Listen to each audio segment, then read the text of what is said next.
Hello, and welcome to this, our 73rd live stream, when archaeology gets cheesy. Um, we are, of course, referencing here last Monday's teaching video, which happened to be on the discovery of 2,600-year-old cheese found in a tomb at Saqqara. And some poor volunteer even tasted it. So if you want more information about that 2,600-year-old cheese, please see Monday's video. Okay, so we're going to get into your questions pretty much immediately here. There are a lot of questions today, which is a good thing. We love the questions. So the rules are the same as always, which is super chats have priority. We also ask that if you aren't going to give a super chat, and we take the questions that are non-super chats, we ask that you put a Q and a colon before your question, so I know it's being directed to me, not somebody else in the live chat. We also ask that you only post the question once. That way, as I'm scrolling through the live chat, I don't get confused as to where I am. We did have a problem last week where people were posting multiple times, and I got kind of disoriented a few times as to where I was. So only post it once. The third thing is, if it happens to be about, say, a verse in the Bible or a foreign word, that you give me a little context. So in the case of a Bible verse, please tell me what chapter and book it's from, as well as the verse number. If it's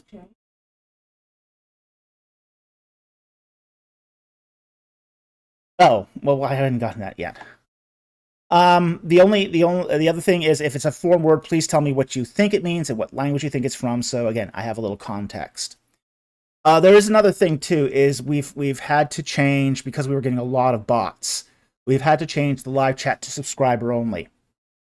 So if you do want to post something in the live chat, you do have to become a subscriber. We had to do that for bot control. It was just getting a bit much. So with all that said, we're going to get into the questions now, and this should be a really great session. So we're going to start off with 3 non-super chats. Our first one here is from M. Scotty, and he asks, what do you think of the claims of infanticide committed by God in the Bible, with some supposed examples being 1 Samuel 15? Okay, let's look up 1 Samuel 15. 1 Samuel 15. Okay. Now, relevant passage will be verse 3. Starting verse 2. Thus says the Lord God of hosts, I will punish Amalek for what he did to Israel, how he set himself against him on the way when he was coming up from Egypt. Okay, now this is referring to the Amalekite attacks in the Sinai. Now, this is an example of lex talionis, because what was happening was Amalek was the Amalekites were basically a group of tribal people who wandered the Sinai and some of the Philistine areas as well. But from this, it sounds like they were starting to get a foothold too into the Judean foothills where Israel was. But their method of attack was basically to pick off the stragglers. So while Israel was coming out of the land of Egypt, the Amalekites didn't do a front-on, say, conflict with Israel. They basically picked off the weak and the ones that were falling behind. So basically, kind of a really cowardly way of attacking. So this is why God sort of set his face against Amalek, is because of the cowardly tactics in the Sinai. So what happens is, now they're trying to infiltrate into the Judean foothills, and the prophet Samuel's telling Saul, hey, wipe these people out, for what they did. So in verse 3, now go and strike and utterly destroy all that he has, and do not spare him, but put to death both man and woman, children and infant, ox and sheep, camel and donkey. Okay, so this is tribal, again, this is tribal justice. This is clan justice. This is basically, if you don't put these guys completely to the sword, they're just going to come back and they're going to be 10 times the problem they were before. Because that's the way clan justice works. And if you don't attack and you don't do this sort of, scorched earth kind of retribution, the enemies become emboldened and they'll attack you. So it becomes more dangerous to not do a complete basically a complete scorched earth retribution here. And we do see, even in say, modern clan conflicts, that this sort of stuff still takes place. So this is, you see this among Bedouin, where you have, say, grievous crimes by one clan member onto another clan. The understood justice is that the other clan will wipe out the clan that, sort of gave a free pass to the evil act. And again, this is just part of the milieu of the Old Testament, is this sort of clan retribution and clan warfare. Because we're not dealing here with basically a modern constitutional society. What we have here is a Bronze Age clan-based society. And that operates under its rules. It has its own rules, it has its own way of looking at the world. So this is just part and parcel to being a member of a clan society. So I don't think this is as much infanticide, because it's not just infanticide. It's essentially wiping out of an entire tribe. That's what it's an attempt here. So I think it's sort of kind of cherry picking what they want to see in this particular event without taking the greater context. And the context is really lex talionis, and it's basically clan justice. And because it's lex talionis, it's basically because Amalek did it first, and they would do it again. That's the issue. Is if they didn't take this action, it would happen over again. Amalek will still pick off the weak and the straggling. Because that's their tactics, that's their modus operandi. So, anyway, thank you very much for that question. Very, very much appreciated, and I hope that helped. Okay, our next question is from Darkblade, and he asks, why did Peter use Psalm 69:25 to support replacing Judas in Acts 1:20? This verse appears to me to stipulate that Judas should not be replaced and that his position should be left vacant. Okay. Let's get that up, and let's take a look at first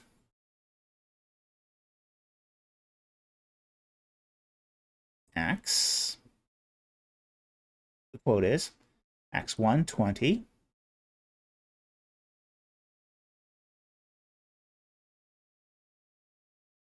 And Peter says, for it is written in the book of Psalms, let his homestead be made desolate, let no man dwell in it, and his office let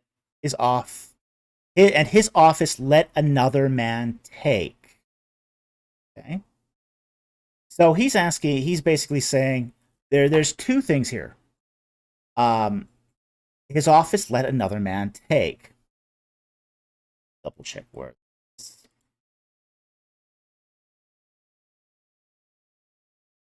From.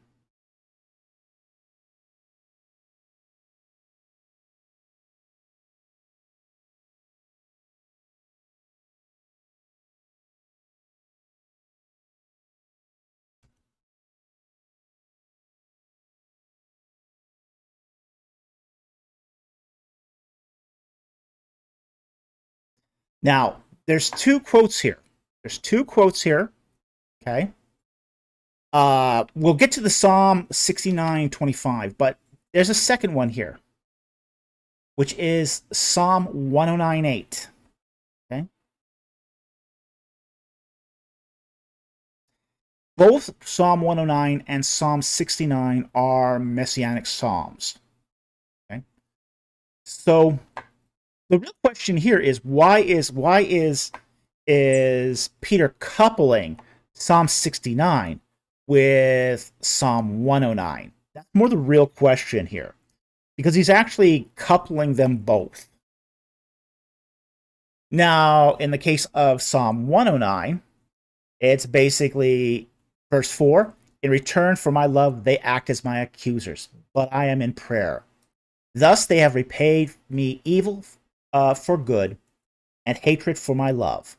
Appoint a wicked man over him, and let an accuser stand at his right hand. When he is judged, let him come forth guilty, and let his prayer become sin. Let his days be few, let another take his office. And that's the second part of Acts 1:20 that Peter is quoting here.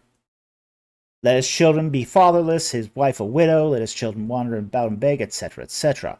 Okay? So there's an open office. Peter is already recognizing that the apostleship is a kind of office. It's an apostolic office. So there's not a whole lot of precedent here as to how to deal with, say, empty apostolic offices. Well, okay. Let's look at the Psalms. Let's see what the Psalms say in regards to Messiah, Jesus, and apostolic offices. And Peter comes to Psalm 109. Now, in the case of Psalm 69,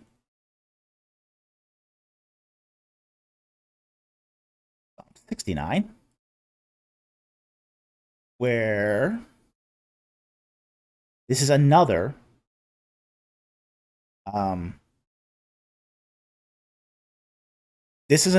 messianic psalm. It's also an imprecatory psalm. So there's an ask for justice here. Okay? And you can see this all through this psalm, that this is a messianic psalm. And there's allusions to the betrayal of Christ and the crucifixion here. Verse 20, reproach has broken my heart, and I am so sick. I looked for sympathy, but there was none, and for comforters, but I found none.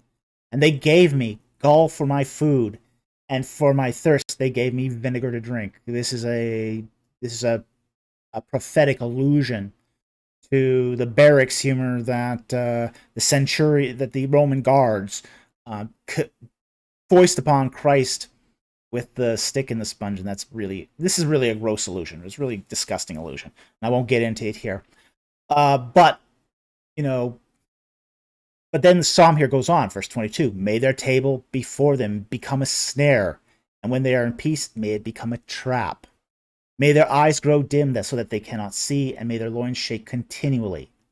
Pour out thine indignation on them, and may thy burning anger overtake them. May their camp be desolate, may none dwell in their tents. Okay? So, verse 26. For they have persecuted him whom thou thyself hast smitten, and they tell of the pain of those who thou hast wounded. Do thou add iniquity to their iniquity, and may they not come into thy righteousness. Okay? And it goes on, about the blotting out of their name from the book of life, etc. So here we got a psalm that basically is saying that, there's no posterity. Okay? The emptiness of a tent is the idea of that there's no future for this person, their family, their posterity. We don't know from the biblical record if Judas himself was married, but there's a high likelihood he probably was. He probably was married. He wasn't one of the younger disciples. He was one of the older ones. so he almost inevitably would have been married. His wife and children probably would have followed him. So Judas's betrayal here does lead to, say, the desolation that Judas has caused for his posterity. So when this is actually, there's another allusion going on here too. That's that when Peter is referring to both Psalm 69 and Psalm 109 here. There's actually another allusion going on here, and it's not said explicitly, which is to Eli and the Levites who took care of the tabernacle. When the sons of Eli were not good, they were wicked men. And the whole line of Eli becomes ineligible to serve in the tabernacle. So God replaces the office with another, who is Samuel. So there are times in, say, throughout the Old Testament when the person who should have served well in an office didn't, was replaced by somebody who's completely outside. So what happens here is Peter is essentially saying Judas's betrayal makes him and his posterity ineligible to hold this office, but it shall be replaced by another, just like Samuel replaces Eli and his posterity. So there's a lot going on here. So this is the Psalm in 69. Psalm 69 isn't exactly saying that the office should be kept empty, but it is saying that the posterity of those who, persecuted the Messiah will be void, will have no future. And I think that's really what's going on here. So anyway, I hope that helps. Thank you very much for that very interesting question. There's a lot of moving parts here, and you have to look at both. Why is Peter putting together Psalm 69 and 109 and correlating them to think that that they're speaking of, say, to this event? And once you sort of figure that out, it becomes very, very fascinating. So thank you for that great question. I hope that helped. Okay, our next non-super chat is from 51 Mobius. And he asks, did Egyptians send messages using carrier pigeons? Now that's an interesting question. We're not sure. We do know a couple things here about the Egyptians and pigeon breeding. Pigeon breeding goes way back to a time before the pharaohs. They had pigeons. It's not clear that they used them for messages. It is clear that they used them for food. Okay? They ate pigeons. A lot of pigeons. They still eat a lot of pigeons in Egypt. You can go to Egypt today, and in a lot of restaurants, you find a stuffed pigeon on the menu. I've had stuffed pigeon. I don't care for it, really. I hear that once you develop a taste for it, you can like it, but I did not develop a taste for it. It's drier. It differs from chicken. It differs from chicken in a couple. It's a small bird. It's a very small bird, so it's very easy to overcook. They usually stuff the body cavity with rice, and then it's usually grilled or baked, and it can be very tough. It's not really a good eating bird, and you usually need two of them if you decide to eat pigeon. Well, they're called squab in Europe and in North America. In Egypt, they call them pigeon. Okay. But it's the same bird. It's the same bird.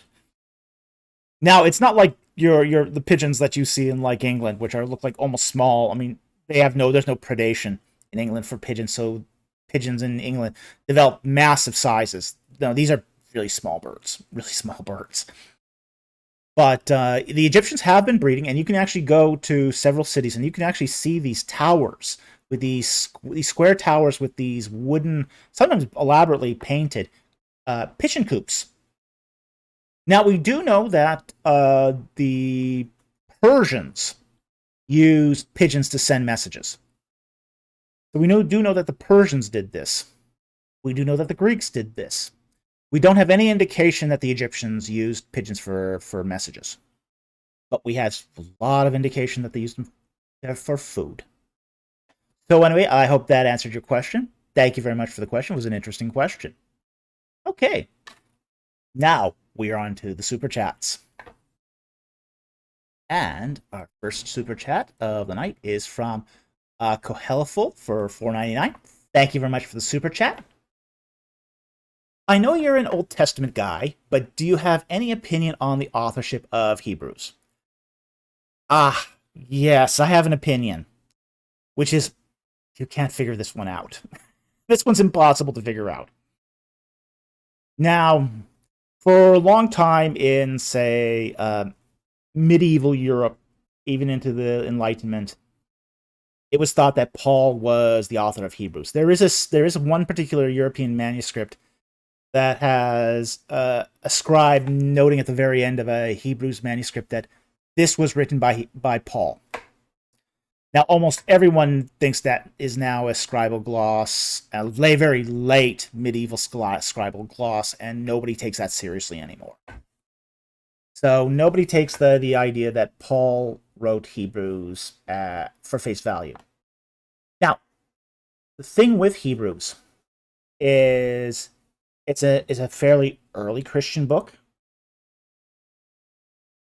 It's a Christian book that still seems to recognize the temple cult. So it's probably pre-70 AD. It's somebody who knows Judaism the intricacies of Judaism incredibly well. You know, this is not somebody who is a Greek convert. This is a Jewish convert. This is somebody who knows his temple rituals as if he practiced them himself. Now, that might exclude Paul right there, because Paul was of the tribe of Benjamin, and Benjaminites were ineligible for temple service. So it does seem to be someone who's intimately familiar with temple ritual. That, in many ways, sort of restricts the pool. So I don't think it was Paul. I don't think it was Apollos. I know there's many that speculate it was Apollos. I don't think it was Apollos. I have a sneaking suspicion, and this now we're into the wild speculation. Wild speculation. I think there are times when you can only speculate, and we are definitely in the territory of speculation. So please take this with a proverbial grain of salt. Take this with a salt shaker full of salt. Okay? Grab a handful of salt and take that first. Okay? So, now that I have qualified this, I'm going to tell you who I think it was that wrote the book of Hebrews. And I have not seen this in any of the literature, so it's not like I'm typing this off of someone else. I think this was Nicodemus. I think it was Nicodemus. He was a priest. He was we know he was an early convert of Christianity because he goes to the tomb and collects the body of Christ. I think that if anyone could have written the book of Hebrews, that Nicodemus is a possible candidate. Just because he's got the knowledge. He's got the knowledge. He's done the priestly service. You know, there's very few others that would have been as close to what would be needed to actually write the book of Hebrews. So, anyway, That is my wild speculation as to regarding who was the author of the Book of Hebrews. So anyway, thank you very much for the super chat. I hope that provided some at least interesting perspective on this. Again, grain of salt. Nobody knows who wrote the Book of Hebrews. It's impossible to know, but that's my guess. All right.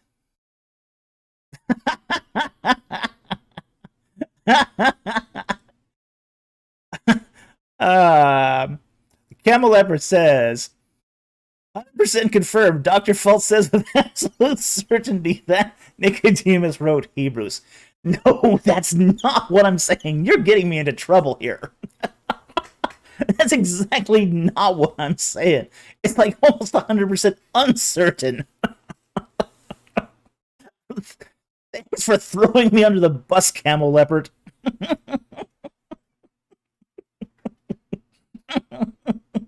Okay. Let's get back to the super chats.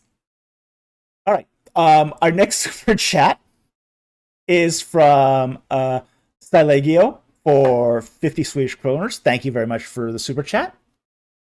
And he asks, hi there. Did sun worships actually worship the concrete sun, or did they worship what it parallels in the spiritual world, something like Lux Mundi, as in Matthew 5:14 to 16? I'm going to take a look at just Matthew here.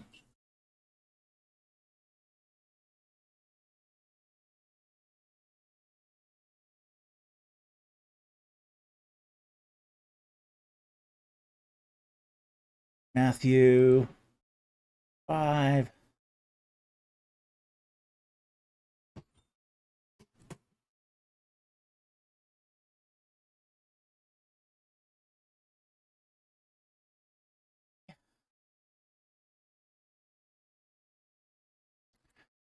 And Matthew 5:14 says, "You are the light of the world. A city on a hill cannot be hidden, nor do men light a lamp and put it under the peck measure, but on the lampstand, and gives light to all who are in the house." Okay. Now, this is a kind of a more philosophical. The Lux Mundi is kind of a more analogical kind of way of viewing the light of the world.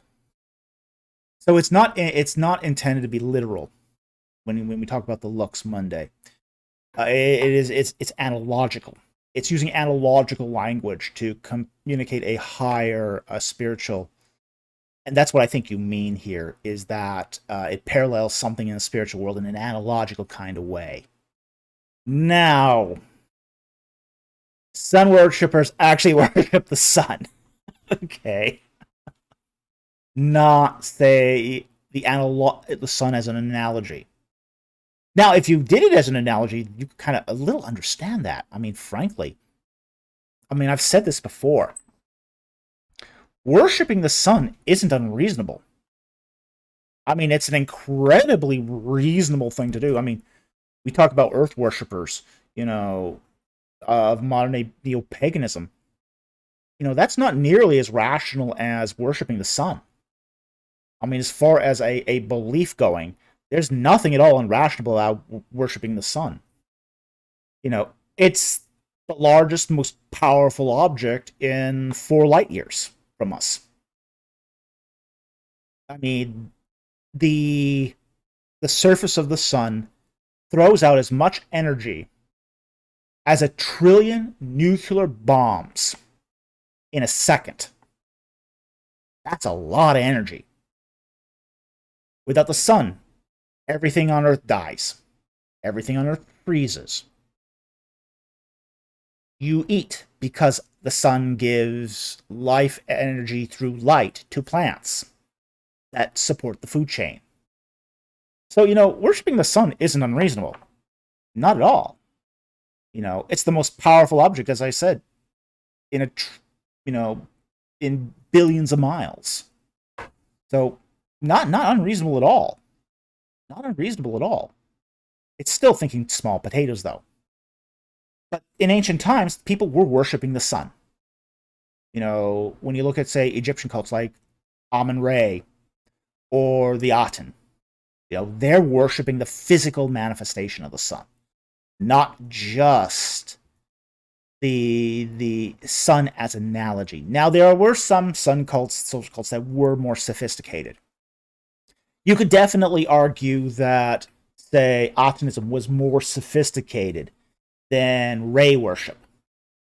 Because, say, the Aten worship is seeing the sun, everything as the manifestation of the sun. So they're seeing the sun as the pure Aten, the pure sun god.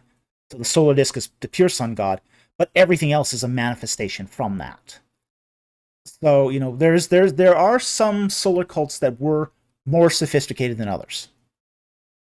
But they're still all worshiping that big fiery ball in the sky.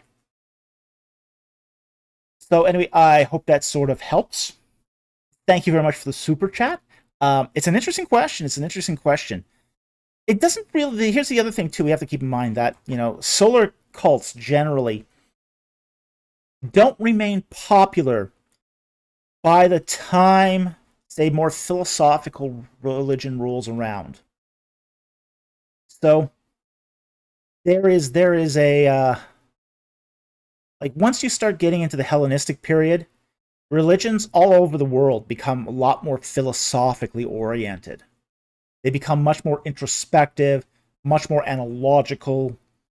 And you do find traces of this in pre-Hellenistic religions, but really it doesn't go full tilt on, say, the analogical languages and that sort of thing until the Hellenistic period.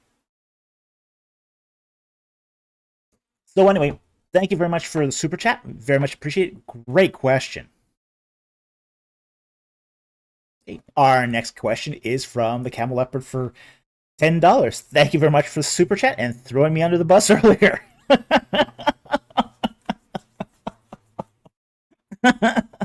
Shalom, shalom. Well, Shabbat shalom to you too. I've missed a few lately. I've seen a few apologists claim that biblical inerrancy is a dangerous doctrine. What would you say is a healthy and unhealthy view of inerrancy? Okay. I do agree that there is an unhealthy and a healthy view of inerrancy. I think inerrancy is one of those doctrines that's very, very difficult for a lot of people to understand. And I've seen a lot of apologists lately who shouldn't be in apologetics, who just don't have the understanding to sort of get it right. Now, at its very simplest, the doctrine of inerrancy is that the Bible is without error in what it affirms in the autographs, in the autographa, what was originally penned by the biblically inspired writer. And we are talking about two different things here when we talk about inerrancy versus inspiration. Inspiration applies to the writer. Inerrancy applies to the documents. So we have to keep those things separate too. So kind of like when we say that the Word of God is inspired, ergo God breathed, what we are talking about is that God prepared the writer to create a document that is without error in what it affirms. And this is the tricky part. This is the tricky part of inerrancy. And inerrancy is a very tricky doctrine. There's no question about that. Because the Bible records things that it doesn't affirm to be true, but a true record of what happened. That's different. So you can't just say, just because you find a verse in the Bible, that it is automatically true. If someone speaks a lie, and it's recorded in the Bible, what was spoken was still false. But it's a true record of what was said. So we have to be very, very careful to make those distinctions between what the Bible is recording is true and what the Bible asserts to be true. They're very different things. And then we also have to take into account what has been, say, altered by copyist error, by essentially scribal gloss that's added later on. Some things that are added to the Bible are not original to its author. We also have to be careful, too, when we talk about inerrancy, that we are not confusing our interpretations of the text with what the text says. And that's really a sticky wicket. That's really a sticky wicket. Because there's a lot of things, like, for example, theological truths are highly subject to interpretation. Even some simple matters that, like, for example, when you start talking about what was recorded in Torah, and we don't have the complete context. When we talk about any text, there's three things you need to actually understand a text. You need the text itself. You need the context within the text. And then you need the cultural context. Without those three things, you cannot ever be absolutely sure about an interpretation. This is why biblical interpretation can be such a tricky proposal. And this is also why, say, if you double down on, say, a hard and fast kind of inerrancy, it's also really tricky, because ultimately, when we read a passage in Scripture, it's an interpretation. We read it, we interpret it, and then we try to apply it. But all interpretations are subject to, basically, scrutiny. No interpretation is inerrant, by definition. The word itself may be inerrant. The text may be inerrant. But if we're applying the wrong interpretation, we can still be in error, even if we think we are interpreting it correctly. So there's been some people who've said, yeah, inerrancy might be true. It might be a fact of the biblical texts, but is it all that useful? I mean, that's actually a legitimate question. I personally believe in biblical inerrancy, but it's not always the most useful doctrine, to be honest, and I very rarely defer to it. Just because I think there's so much that's, in my own studies, I've seen so much that has been the subject of, say, bad interpretations. It's like, okay, it almost doesn't matter if the text itself is inerrant, because the reader isn't inerrant. Yeah. The reader doesn't know the original languages, he may not know the original cultures, he may have no understanding of the archaeology, he may know absolutely nothing. So, an inerrant text cannot be interpreted inerrantly without an inerrant reader. And we don't have inerrant readers. Well, even if you work your butt off for years, and I'm responding to my producer's comment here, even if you work your butt off for years and understand all that, you can still be wrong. You can be badly wrong. Take a guy like Bart Ehrman. There's a guy who's studied for decades. When he talks about the Exodus, he's badly wrong. Spectacularly so. So, with that said, I think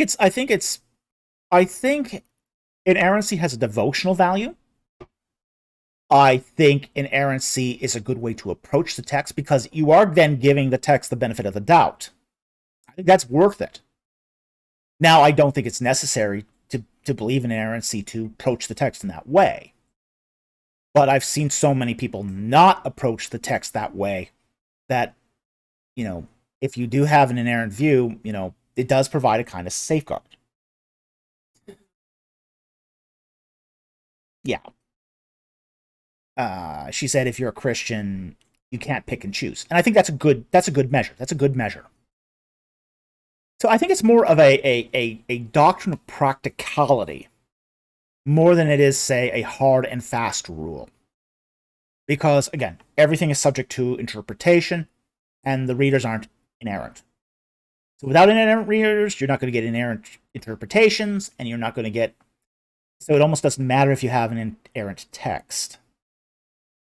So I don't think it's a dangerous doctrine.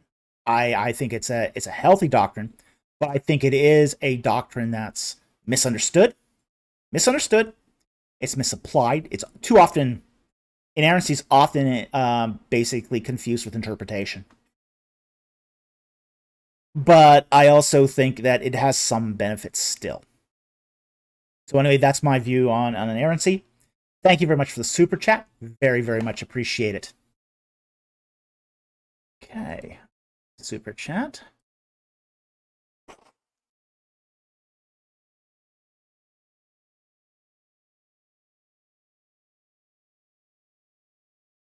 Our next super chat is from 501 Mobius for $10. Thank you very much for the super chat. Who are the Philistines in Abraham's day? Genesis 21:32. They lived near Gaza and Gerar. Isaac also encountered them, but not until Judge Shamgar were their enemies. Okay. This is a debated sort of thing. We do know that the Philistines are used as a catch bucket by the Israelites to mean the sea peoples, essentially. People who were invaders from Anatolia, and they basically moved down the coastal plain and took over the coastal plain from the Canaanites. The Peliset, sort of the tribe of sea peoples that the Philistines are named after, that's more controversial. We do know that, say, in Abraham's day, the Philistines, being the catch bucket of the sea peoples, weren't in Canaan at the time. The first indications that we have of the Philistines or the sea peoples moving into the coastal plain is in the Amarna letters. So that's around 1350 BC. That's our first indication. That's long after Abraham and Isaac. But there's also been some thought, given that Gerar has been recently excavated and that there was no destruction or takeover by, say, the sea peoples at Gerar. There seems to be constant occupation from the early Bronze Age into the time of the Israelites. That seems to suggest that the Paliset were always there. So it somewhat seems, at least there's some prima facie evidence, that the Peliset, basically the tribe after which all the sea peoples get named after in that catch bucket, was there in the land long before the sea peoples arrived. And it does seem to be that the Peliset are essentially joining with the sea peoples, sort of throwing in their lot.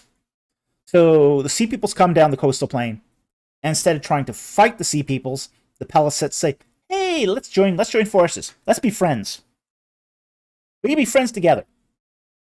So there does seem to be a blended culture in, say, the 12th to 10th centuries BC between the residents of Gerar and Philistine culture. This has led to recent thought, like within the last couple of years, that the Peliset might have really had pre-existed the sea peoples, just that they were Canaanites. They were Canaanites that later on threw their lot in with the sea peoples. So Philistine history is it's murky. It's murky. And because it's murky, there does seem to be we are trying to figure out as much as we can from archaeological remains here. So that seems to be the best guess that we have right now. Is now you go a generation back, you read older archaeological textbooks, they'll say there were no Philistines at all. As I said, the thinking here has changed. The thinking here has changed. Archaeologists who specialized in studying the Philistines are no longer absolutely sure that there were no Palisade prior to the 14th century. Now, there's been that door sort of opened again to basically saying, well, maybe Abraham did encounter some Palisade. They aren't the same Palisade that will be later on engaging the Israelites, but they are the original Palisade. And then that name, the Palisade, becomes a catch bucket for all the Philistines. So I hope that answered your question. Thank you very much for the super chat. Very much appreciated. Okay. Our next super chat comes from the MRB for $5. Thank you very much for the super chat. Does mere apostasy receive the death penalty in the Torah? No. My understanding is that only secret destructive apostasy to disrupt society does. See my comment. The comment he says, to be clear, I mean like Arius and the Gnostics did. Claimed orthodoxy publicly, but in private had private interpretations rather than were just open heretics. Apostates that mean harm.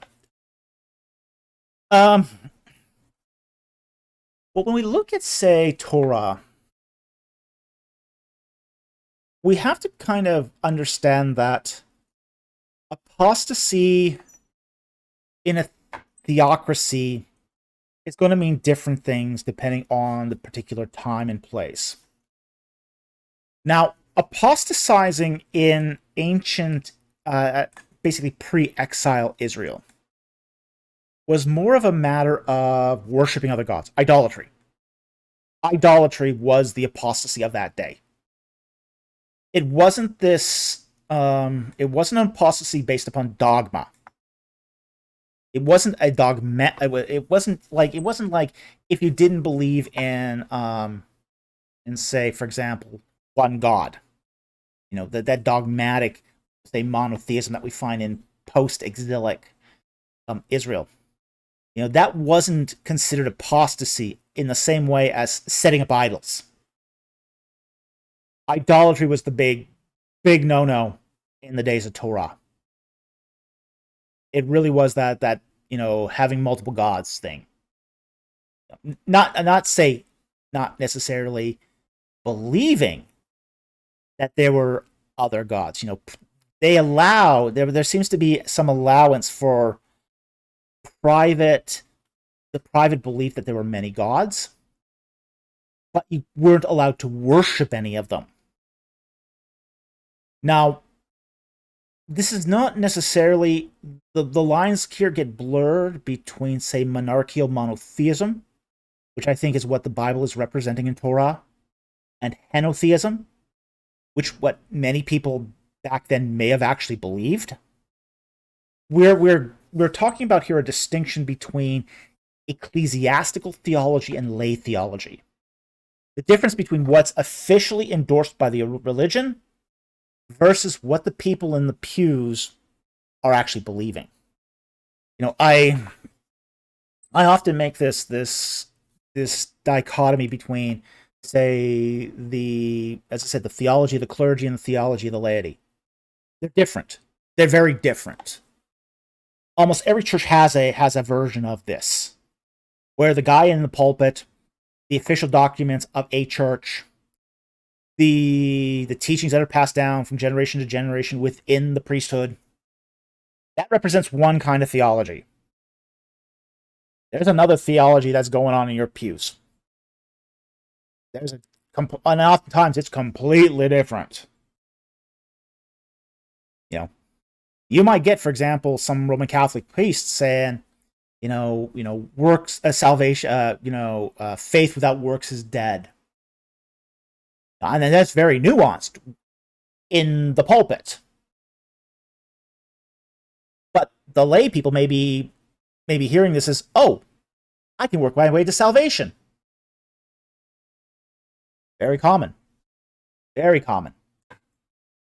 I've seen in my own church, crazy differences between what's being said in the pulpit and what's being said in the traditions of the church I go to, and what's being believed in the pews. And some of that belief is nothing more than agnosticism. So, there's some crazy separation that happens here. And Israel was no different. Israel was no different. It had a formal practice of religion that it condoned, an apostasy that it punished, but there's also an apostasy it didn't punish. And it seems, for example, in Torah, the death penalty was reserved for, say, idolatry, false prophecy, things that really were public displays that led people astray. So you set up a little chapel, you put a bunch of gods there, yeah, that would get you killed. You start prophesying, and all those prophecies don't pan out. Yeah, that'd get you killed too. Just having aberrant beliefs didn't get you killed, because there are aberrant beliefs all over Israel. All over it. It's just that there were different concerns at that moment. And we do find this in, say, the history of Israel, where you go and through Israel, the history of Israel, and it's having different concerns all along the way. Early on, the big concern is idolatry, right up to until the Babylonian exile. After they come back from the Babylonian exile, they're no longer dealing with idolatry in the same way. They don't have to deal with the high places anymore. They don't have to deal with Baal worship. They don't have to deal with any of that. The new sort of issue then in Babylonian, post-Babylonian exile, Israelite religion is, how do we live Torah? What does that look like? And then finally, with, say, at the Christian era, you then start getting, okay, is Jesus Messiah? Yes, he is. What does that mean now? That has some new theological implications and new definitions of what becomes apostate. So anyway, we have to understand that whole development is going to be, as to what's apostate and what isn't, is really, and what's going to be punished and what isn't, is really going to depend upon where you are in the history of Israel, where you and the church, and times as well. Like, for example, by the time you get to the time of Christ, people are no longer put to death for this stuff. Yeah, during the life of Christ, they're still stoning people in Jerusalem. But once Jerusalem's destroyed by the Romans, so that's sort of the end of, say, mob justice for apostasy. Okay. After the Romans, say, clean house and destroy Jerusalem in 70 AD and then 135, there's really no more mob justice, for apostasy. At that point, the punishment for, say, apostasy in, say, Christian circles just becomes excommunication, essentially. So anyway, that was a interesting and, if not a very open-ended question. Thank you very much for the super chat. Very much appreciate it, and appreciate the question also.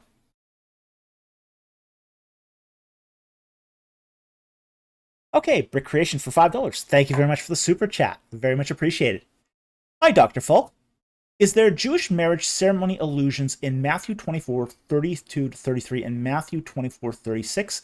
Any connections to Revelation 19:7? Now, Revelation 19:7 does definitely have a Jewish marriage allusion. There's no question about that in 19, where it's basically talking about the wedding feast of the Lamb. And 19 says, "Let us rejoice and be glad and give glory to him, for the marriage of the Lamb has come, and his bride has made herself ready." Okay, so that's definitely a marriage allusion. It's a little more blurry. It's a little more vague with Matthew, especially Matthew 24.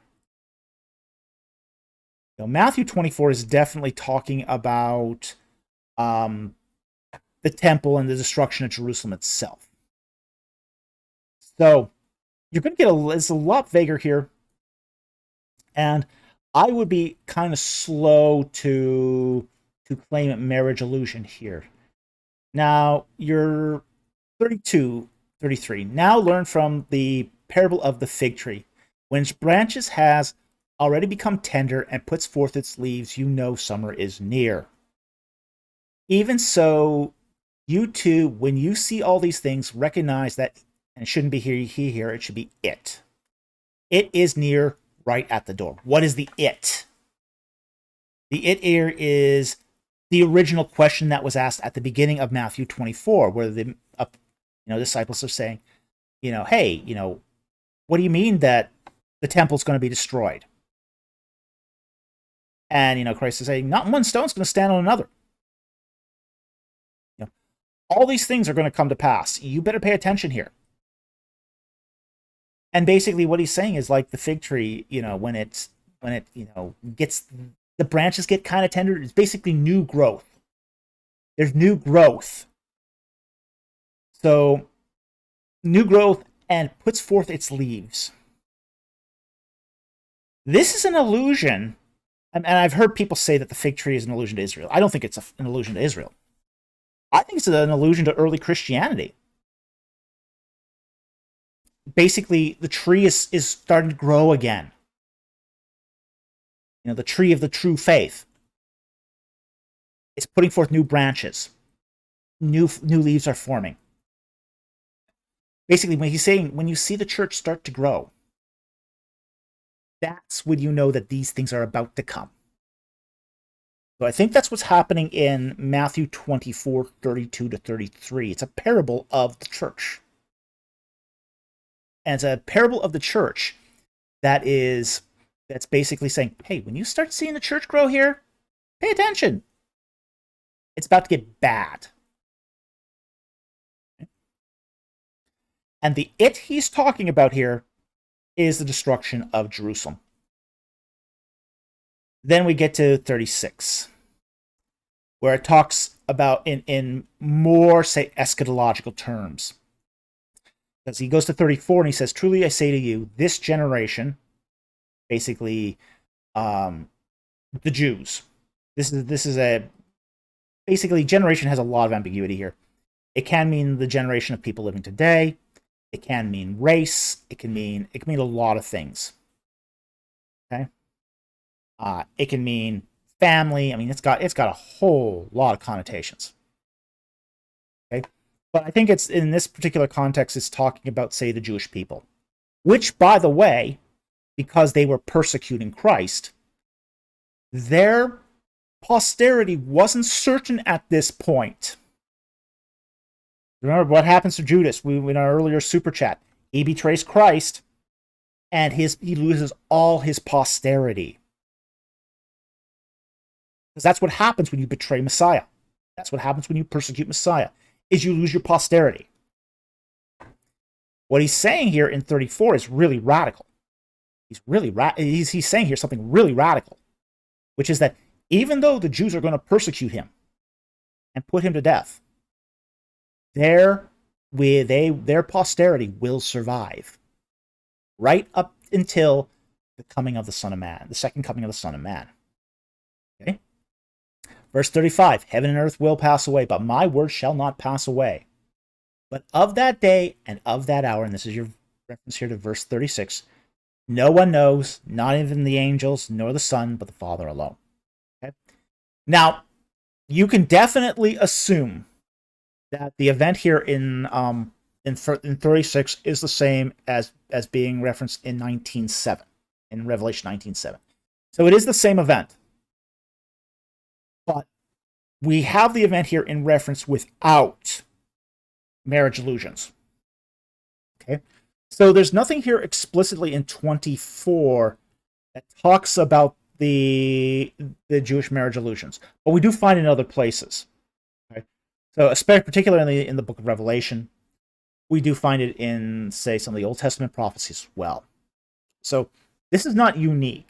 What you're suggesting is not a unique interpretation, but I don't think it necessarily applies directly to these verses you've cited in chapter 24.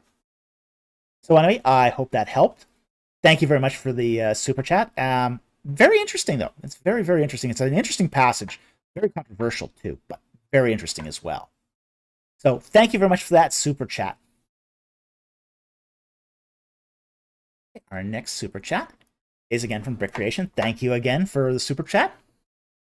And he asks, I was thinking about transcendence and thought I overheard you mention God's transcendence in Genesis 2, about him stepping out of creation. Do tell. Well, that's a bit open-ended.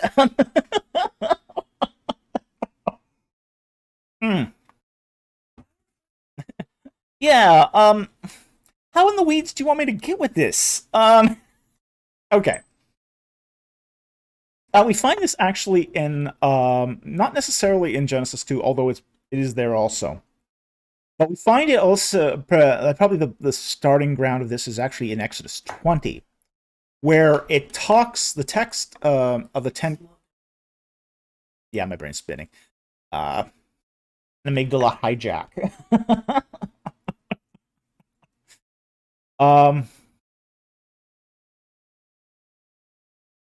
We find this in the text of the Ten Commandments, where the Ten Commandments talks about the Sabbath. You should keep the Sabbath holy, because the Lord created heavens and earth in 6 days and then rested from it. The text is basically telling us that God's doing the creation, the 6 days of creation in Genesis chapter 1, and then he takes his rest apart from it. So there's this idea here that there is a creation, and God is essentially taking his rest away apart from this. So there's this idea here that creation is finite, but God is bigger than creation, and he's apart from it. God cannot put his entire essence into creation. Creation's too small. God's much vaster than that. So there's a part of say, the divine essence that will always be outside of creation, because creation isn't all there is. There's a lot more to existence, and only God knows that. That's knowledge that God has that we are not privy to. That we're not privy to that sort of information. As my producer just said, our brain would explode, but we would have difficulty comprehending it, to say the least. You look at, just say, images from space telescopes, and you see an uncountable number of galaxies. Now, these are not an uncountable number of stars. Uncountable number of galaxies. Each galaxy has billions of stars and billions of worlds. You're talking here a kind of vastness that the mind simply can't comprehend.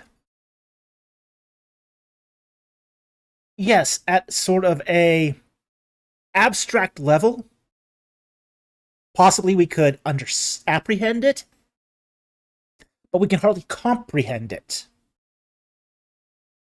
So, when you talk about the transcendence of God, that God makes for him a P. That's our universe. He makes a P. To him, it's like a marble.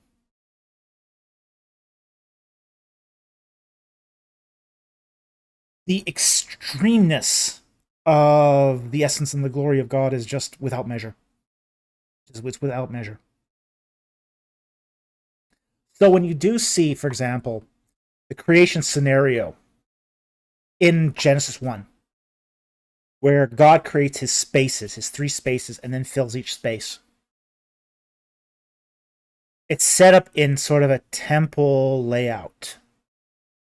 And there's the idea that there's a Holy of Holies within the temple of creation. That temple of creation is that Holy of Holies is the Garden of Eden, where God puts his images and his likenesses, which are mankind. He creates man and woman in his image and in his likeness. That's cultic language. That's cultic language that's usually used for idols.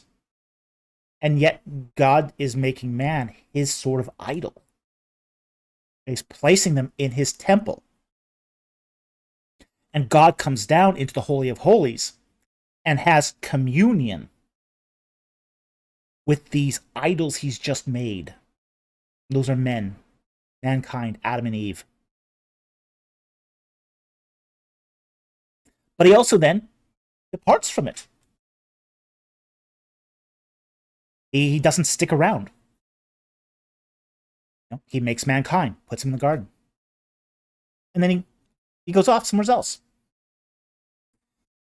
But then Adam and Eve sin. And then God comes back and finds them in sin. In the state of sin. So we do see transcendence also happen in Genesis 2.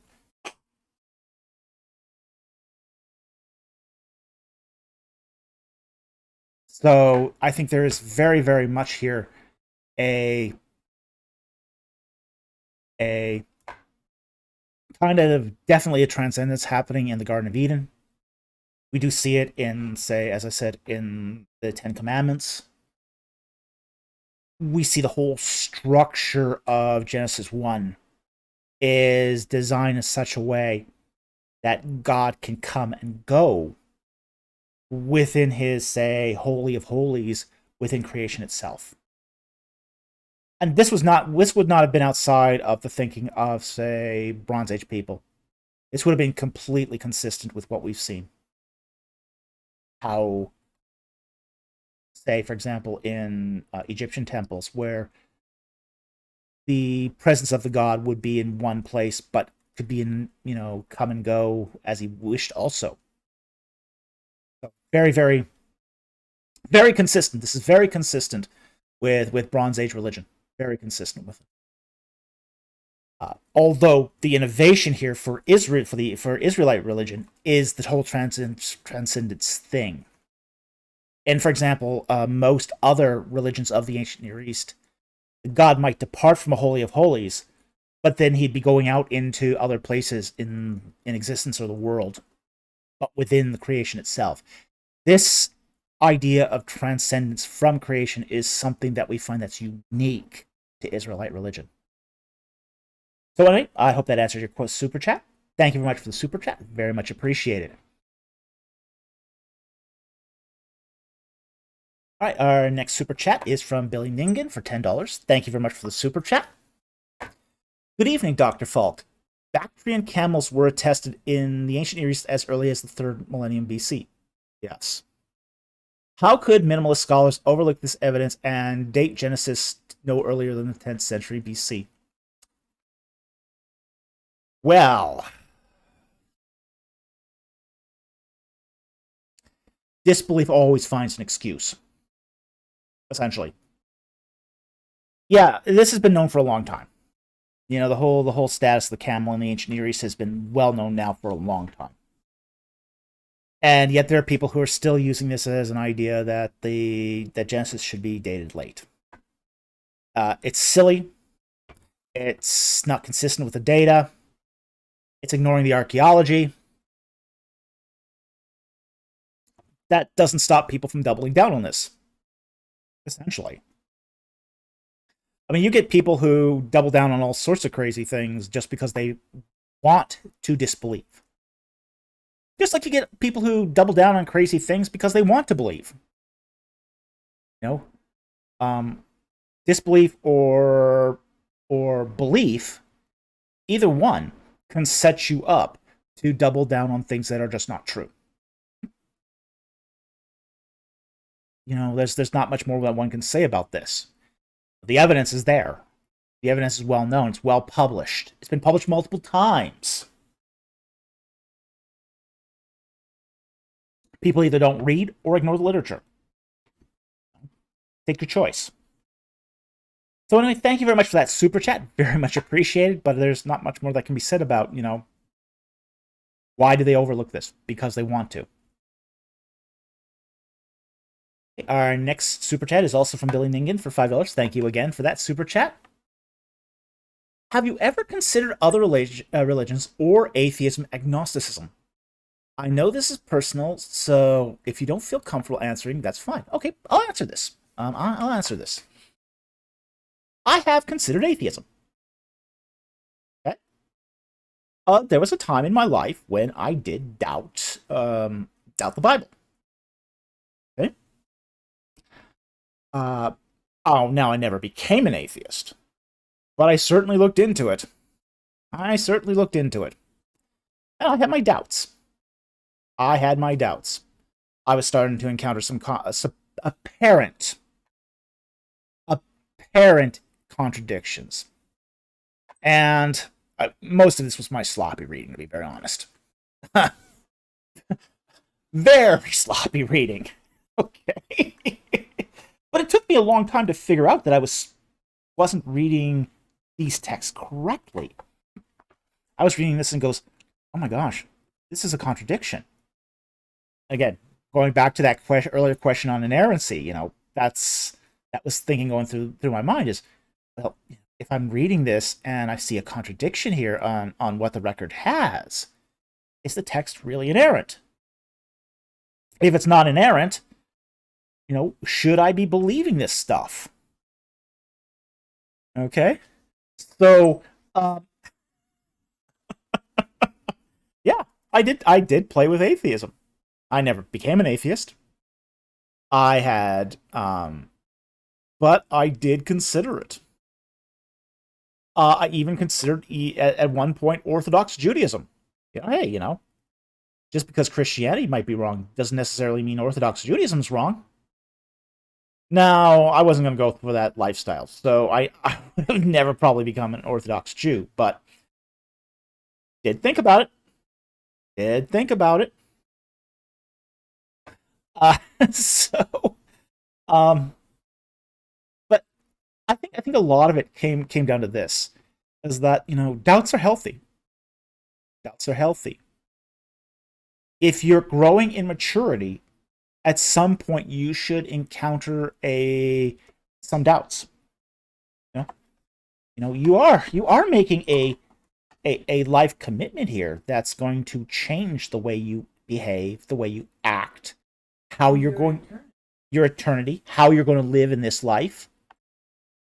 You should question if what you're thinking is what you believe is true. You should question if the Bible is true or false. You know, you should test. Your faith should go under a test. I think here's one of the big problems I see. I see a lot, especially fundamentalists. Fundamentalists go through this a lot because in some ways that black and white thinking that fundamentalism sort of inculcates. That black and white thinking leads people to stay away from having their faith tested or go into full atheism. They seem to either switch one or the other. I was very lucky in that I didn't have that I wasn't raised with black or white thinking. If I had been, I might have been very different. I might have ended up an atheist. Okay? But because I was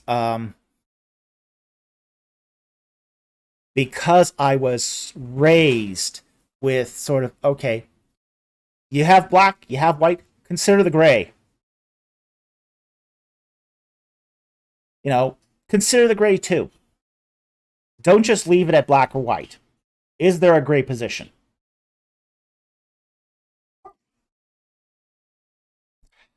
So, and I think this is really healthy to have that sort of thinking when you sort of start looking at your faith is, yeah, I have one position. There's another position. Is there a third position? Is there a fourth position? Is there a fifth position? And once you start thinking in those modes, when people start testing your faith, you might be right. You might be wrong. You might both be wrong. Oh, wow. Two people being wrong? That's never happened.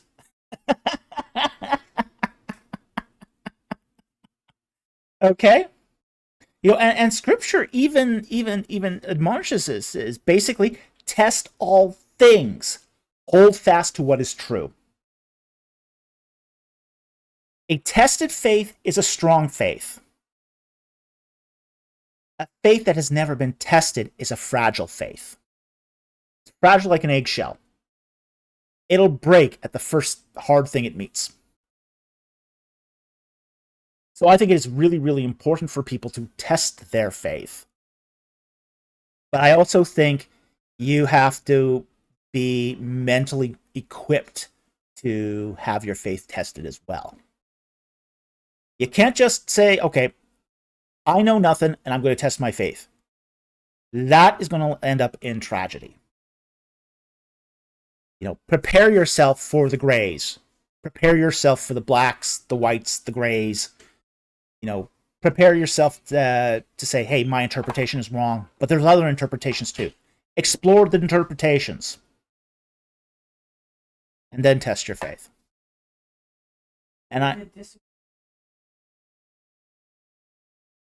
But there's also interpretations that are wrong, and you have to be cognizant of that too. So,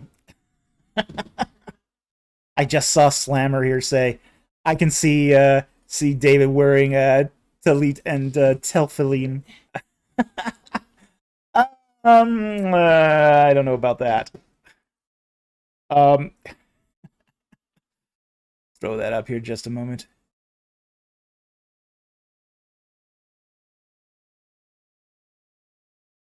Says, I can see David wearing a talit and tefillin. I used to be a member. I used to be involved in a Messianic Jewish congregation, and a lot of people would wear the tzitzit and the prayer shawl, but I could never wear the tzitzit because that's a sign that you've been bar mitzvahed, and I was never bar mitzvahed. So I would just wear the prayer shawl. So yeah, there's limits. There's limits. Okay, there's limits to my hypocrisy. Okay, and that for me was the limit. Okay, so anyway, yeah, I have considered Orthodox Judaism. I have considered atheism, and I ultimately rejected them both. Ultimately, atheism was a lot easier to reject, to be honest. That was a lot easier to reject because it didn't offer anything better. I mean, all it offered was sort of pain and misery, as far as I could see. The atheists around me, as much as I loved them, they were good friends. They were also really miserable. That was you want to really have an advertisement, for not being an atheist. Wow, I have a lot of atheist friends. A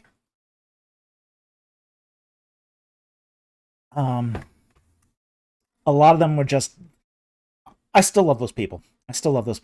And I still consider them my friends, but a lot of them ruin their lives. So I'll just leave it at that. So anyway, thank you very much for the super chat. I hope that answers the question. But yes, I have considered it, and we all have our doubts. We all have our time of questioning, and that's a healthy thing to go through.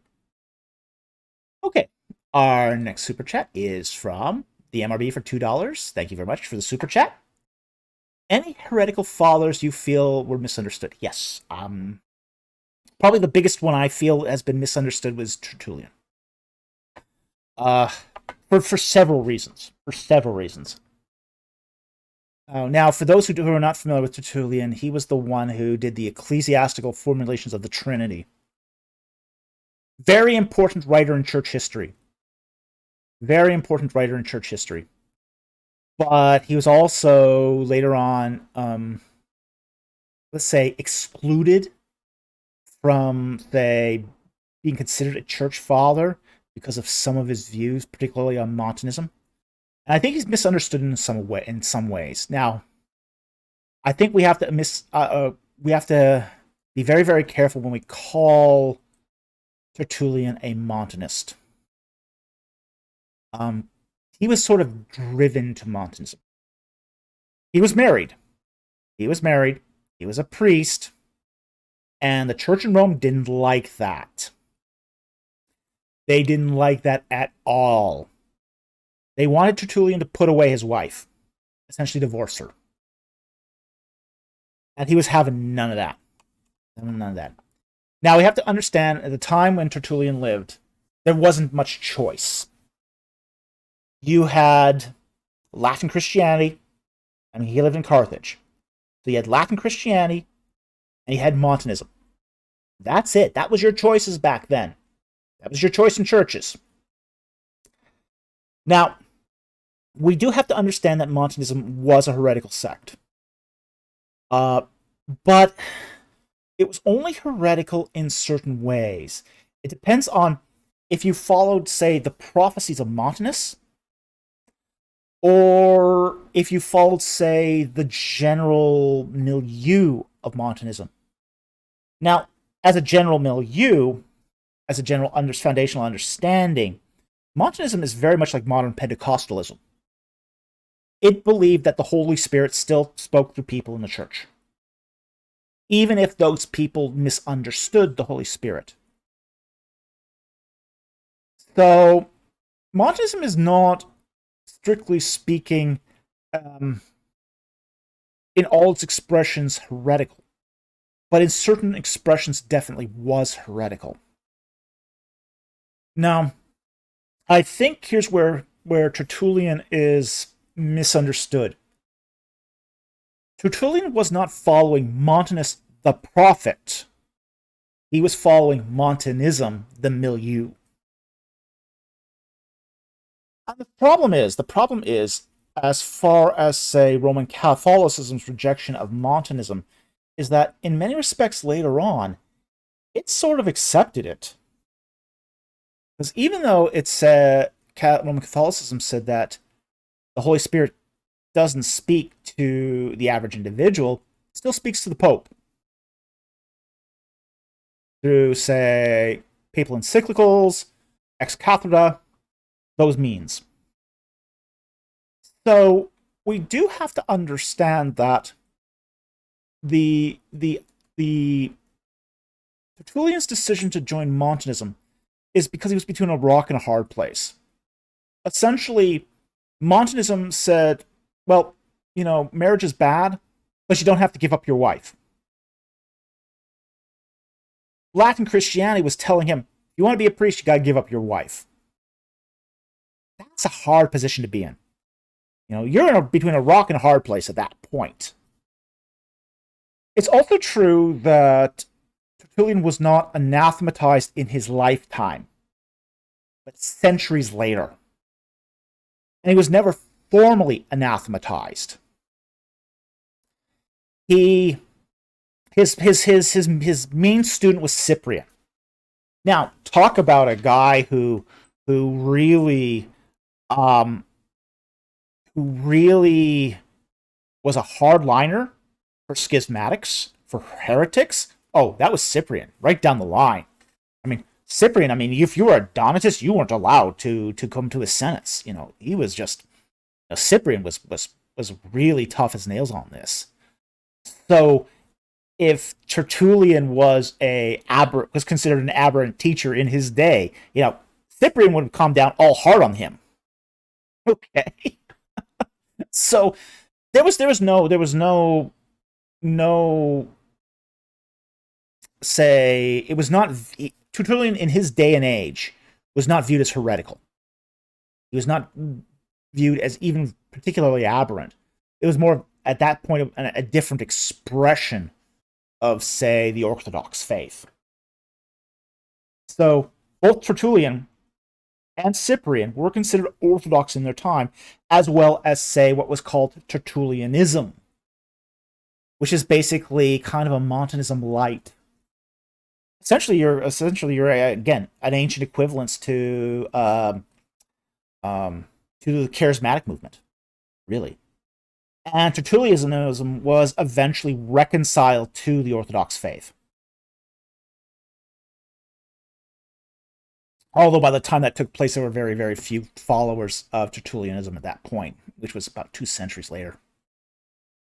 So, I think Tertullian is definitely misunderstood. I think he was in a position that was really difficult. I think he was put into a terribly difficult position. Choose between the priesthood and choose between your wife.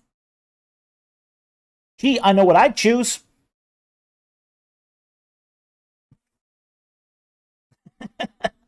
That's not a choice. There's no choice there. Okay? I know I'd choose my wife every time. And that's the choice Tertullian made. He made a choice for his wife.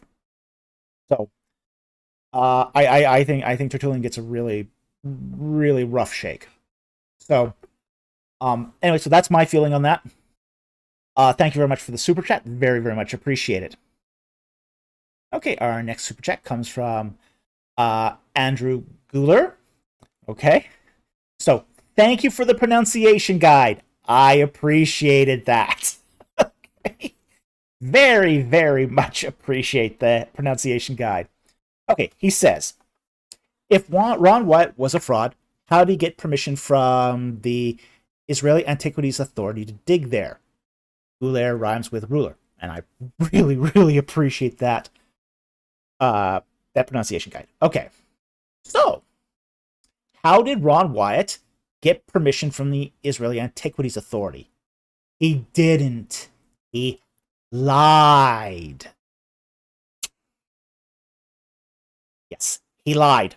He lied about that. He had no permission to dig from the Israeli Antiquities Authority. None. All of his, quote, digging was illegal. All of it. He had no permission from the Antiquities Authority. He has no papers to prove it. He has no license. Never did. Israeli Antiquities Authority has denied he's had permission. The Wyatt Archaeological Museum has provided no evidence that he ever had that permission. He lied. Very, very much lied.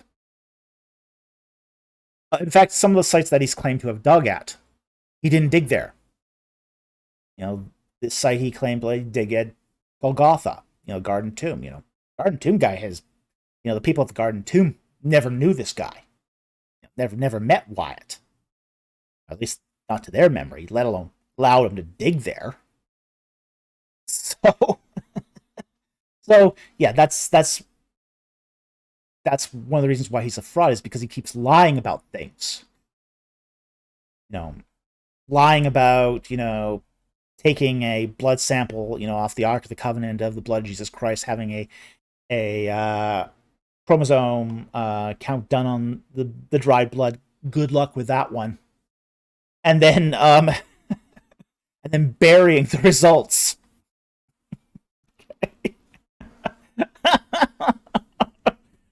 the idea that he dove 200 feet in the 1980s with recreational diving equipment couldn't. It's either a fantastic lie or a world record dive. It's just, he tells these. I mean, the Irish have a word for this: blarney. It's blarney. It's a tall tale. Okay, and Wyatt was very, very big into telling tall tales. Unfortunately, a lot of people confused his tall tales for truth. But they're highly exaggerated lies, essentially. And one of those lies happens to be the idea that he had permission from the Israeli Antiquities. He had no such permission. Never did. There's no paperwork to back any of this up. Wyatt Archaeological Museum has no proof that he ever had permission. And the Israeli Antiquities Authority deny ever giving it to him. And they would have the records to know, because they keep track of all of their archaeologists very, very closely. So anyway, thank you very much for the super chat. Very much appreciate it. Okay, another super chat from Andrew Gouler for $10. Thank you very much for the super chat. What do you think of Yodel Onstadt's suggestion that Judge Shagmar is the same as Samson's linguistic similarity of names? How similar is that? Because my guess is it's not very similar.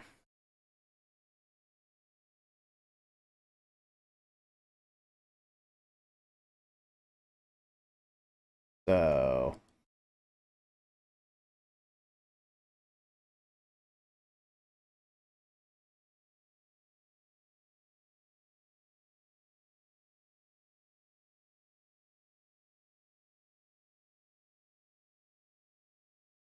find it here.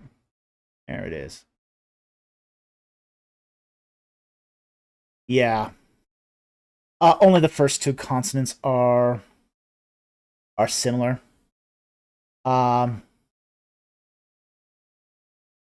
Basically, Samson basically is a Shemesh name. It's a name based upon the Mesopotamian sun god Shemesh, and it essentially means little sunny. It was actually a fairly common name in, say, the ancient Near East. We find it, for example, on Papyrus Brooklyn. We find the name Samson there, and it means, as I say, it means little sun, little Shemesh. Okay. Shamgar is another matter, and I'm not sure what the etymology is for Shamgar. I'd have to probably look into that a little deeper if we even know what the etymology is. It could be a Shemesh name, but I doubt it. Because you would probably find the second sheen there if it was. But I also know too that, for example, Onstadt is looking for, say, what's called doublets, which is the idea that you find a repetition of a narrative that's the result of redactors. Redacting, basically taking the same narrative and repeating it over and over and over again in written different ways. Now, I can understand why he has that view in some respects, because you have a vaguely similar story here between Shamgar and Samson, killing a whole bunch of people with an ox goad. Okay, so I think there's a little more here to it than it's just that you have a similarity of name. I think they're also looking at the idea that striking down 100 Philistines with an ox goad, that sort of thing. So I think it's a little more along that line.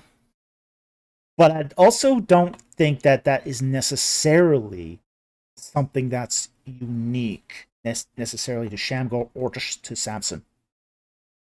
So, we do find these extraordinary feats in ancient Near Eastern literature that seem to be repeated over and over and over again. Now they seem strange to us.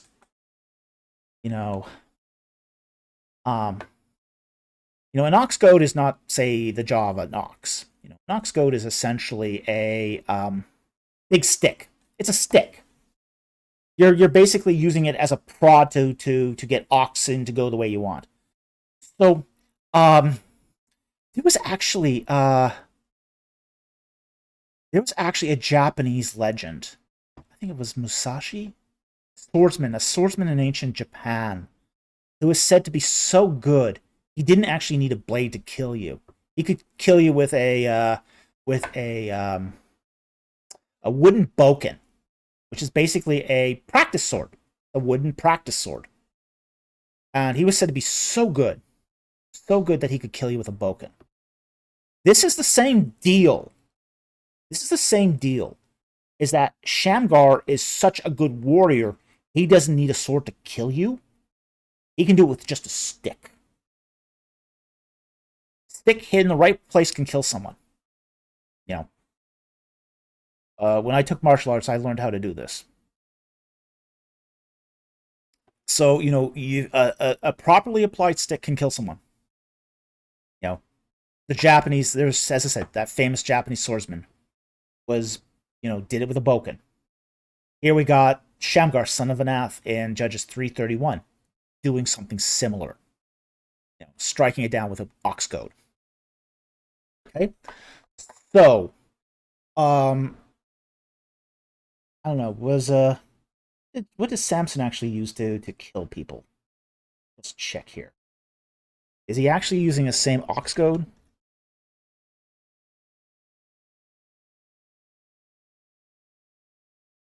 Let me go. Just taking a quick look here.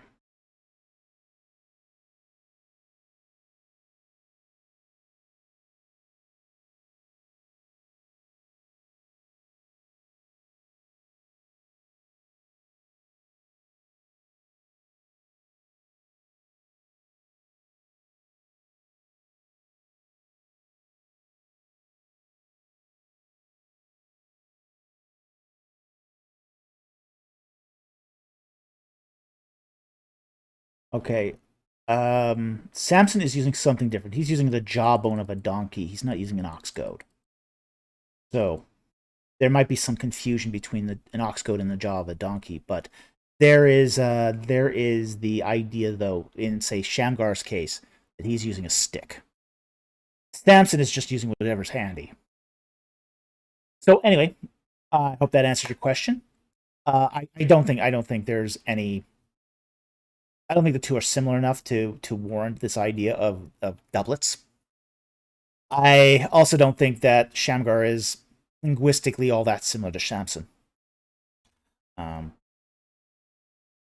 be very blunt, they're very, very different linguistically. They're only similar in the first two consonants. That's not enough. That's not enough to say. I mean, it's a false equivalence fallacy. So anyway, thank you very much for the super chat. Very, very much appreciate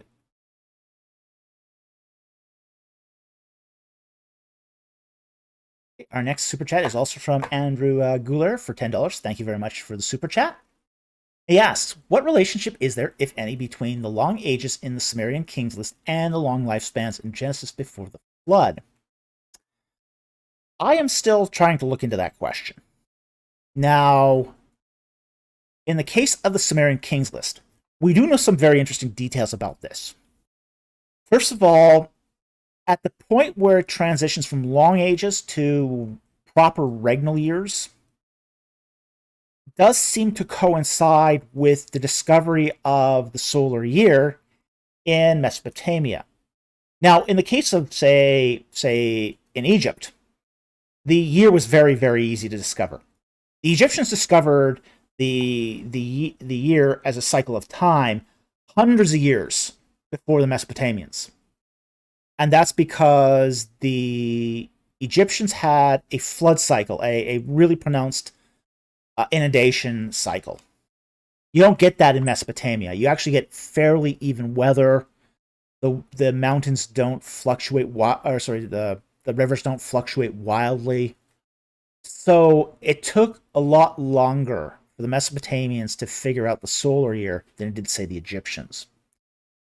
But in the Sumerian kings list, the long ages of kings, and that transition from the long ages of kings to, say, the ones where regnal years would make more sense, seems to coincide with the discovery of the solar year in Mesopotamia. So that's a very interesting coincidence right there. Now, does that mean that necessarily that they didn't know how long the previous kings lived? We don't know. Could it be that they recorded things one way in, say, pre-year discovery or post-year discovery? I mean, there's a possibility that's going on there too. I haven't actually even looked though at the correlation. Like we do have some correlation of the Sumerian kings list with the archaeology of Mesopotamia. So we do know that some of those kings with very, very long ages are actually recorded in, say, stelae and monuments in Mesopotamia. So we know that some of those kings with the supposed long ages aren't mythological, not the slightest. One of the most interesting of these is actually Gilgamesh. We know Gilgamesh was a real king. We have a dedication stele of his. He does seem to have lived before the invention or at least the discovery of the solar year. So we don't know exactly how long he lived. But we do know he was real. Now, in the case of the long lifespans of Genesis before the flood, this seems to be more of, say the lifespans of clans. It does not appear to be the lifespans of individuals.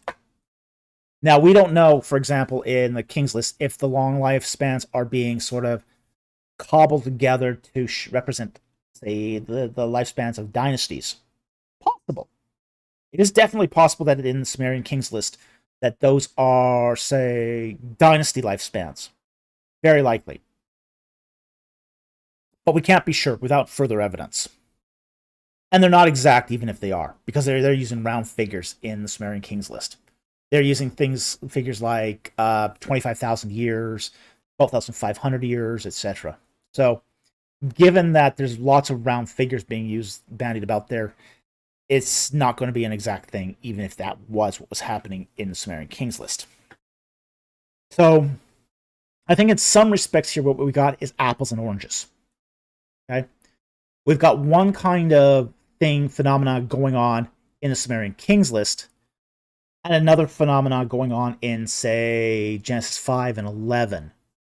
I think what we're having in 5 and 11 is, say, the longevity of, say, clans, and the lifespan and posterity of clans per se. So I think they're different phenomena. I think there's different textual bases underneath each of these. And I think this area is an area that still requires some more study. So anyway, thank you very much for that super chat. Very, very much appreciated. It's an interesting question, and I hope that added some light to it. Okay. Now we're on to Twidget. Okay.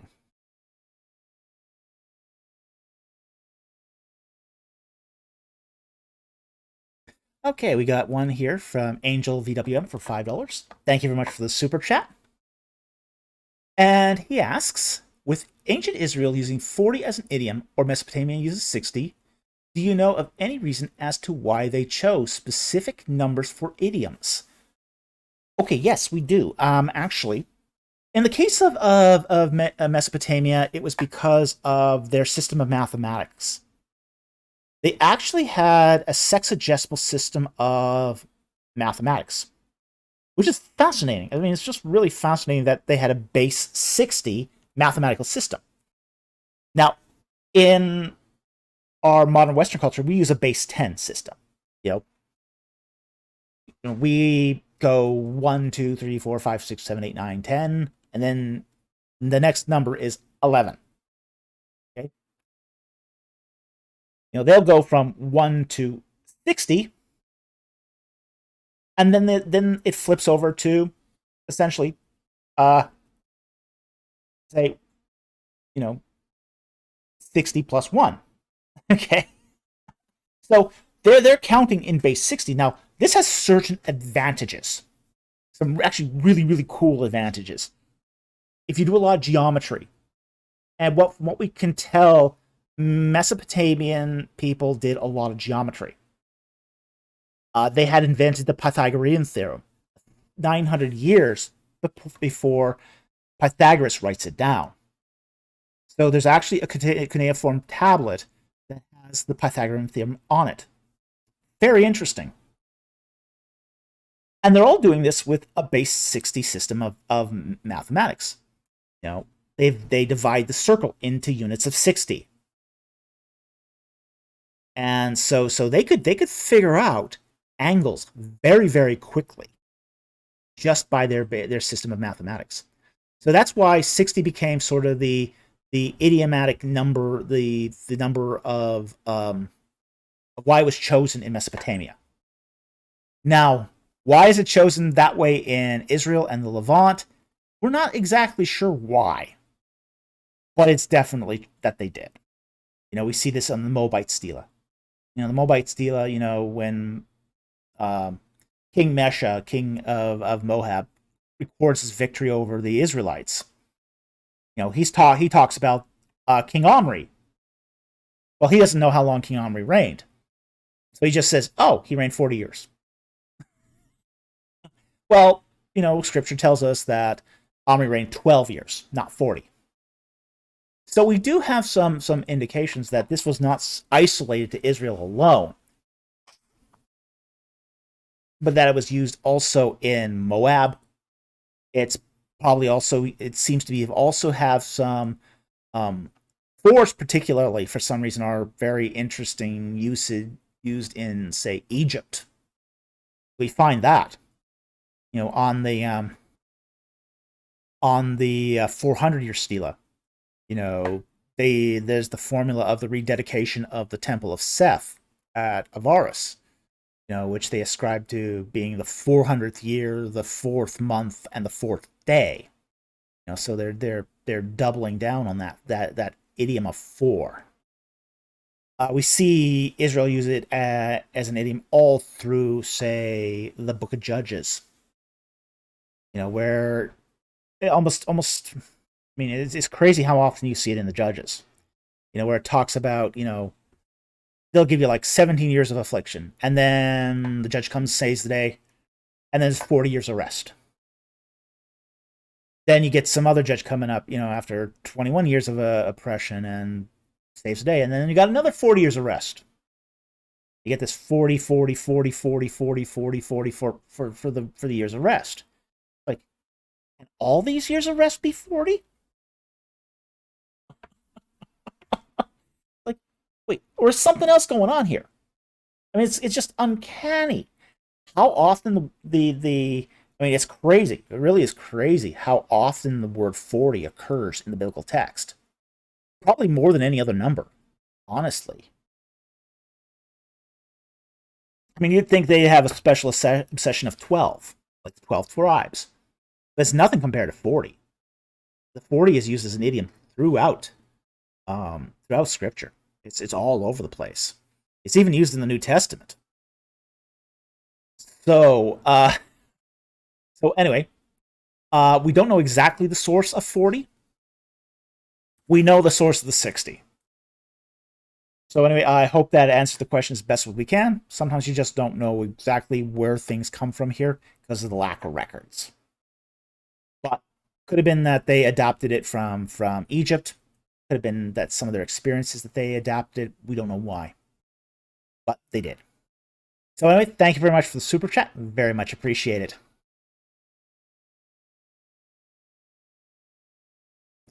Okay, we got another super chat here from Russ Hardy for $1.99. Thank you very much for the super chat. Do you believe in Deuteronomy 32:18 worldview? Which one? Because there's more than one. Let's get up the Bible here. Now,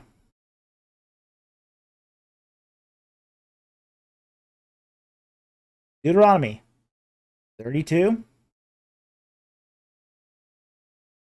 18. Now, is this really what you meant here? You neglected the rock who begot you and forgot the God who gave you birth. What exactly are you meaning here by Deuteronomy 32:18? I thought you meant 32:8 for a moment. Obviously, it's not 32:8. 32:8 kind of makes sense because the controversy there over 32:8. By any chance, did you mean 32:8? Because that would make more sense when it talks about here when the Most High gave the nations their inheritance, when he separated the sons of man, he set the boundaries of the people according to the number of the sons of Israel. Okay, now if we were talking about 32:8, there is controversy over how the text of this passage and what is the worldview being espoused here. Now, you have the Mark Smith for a worldview there, where it basically says that the Israelites were basically polytheists, and you have El Elyon, rest of this.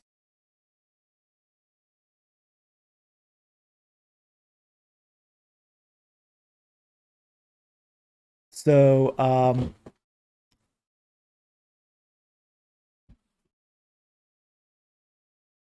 you have, for example, like in some versions of this, Deuteronomy 32:8, instead of saying sons of man, it says sons of God.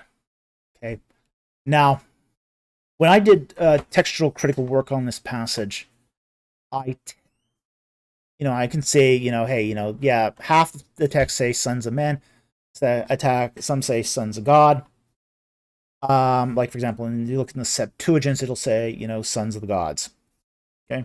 So there is definitely controversy in this chapter, in this passage.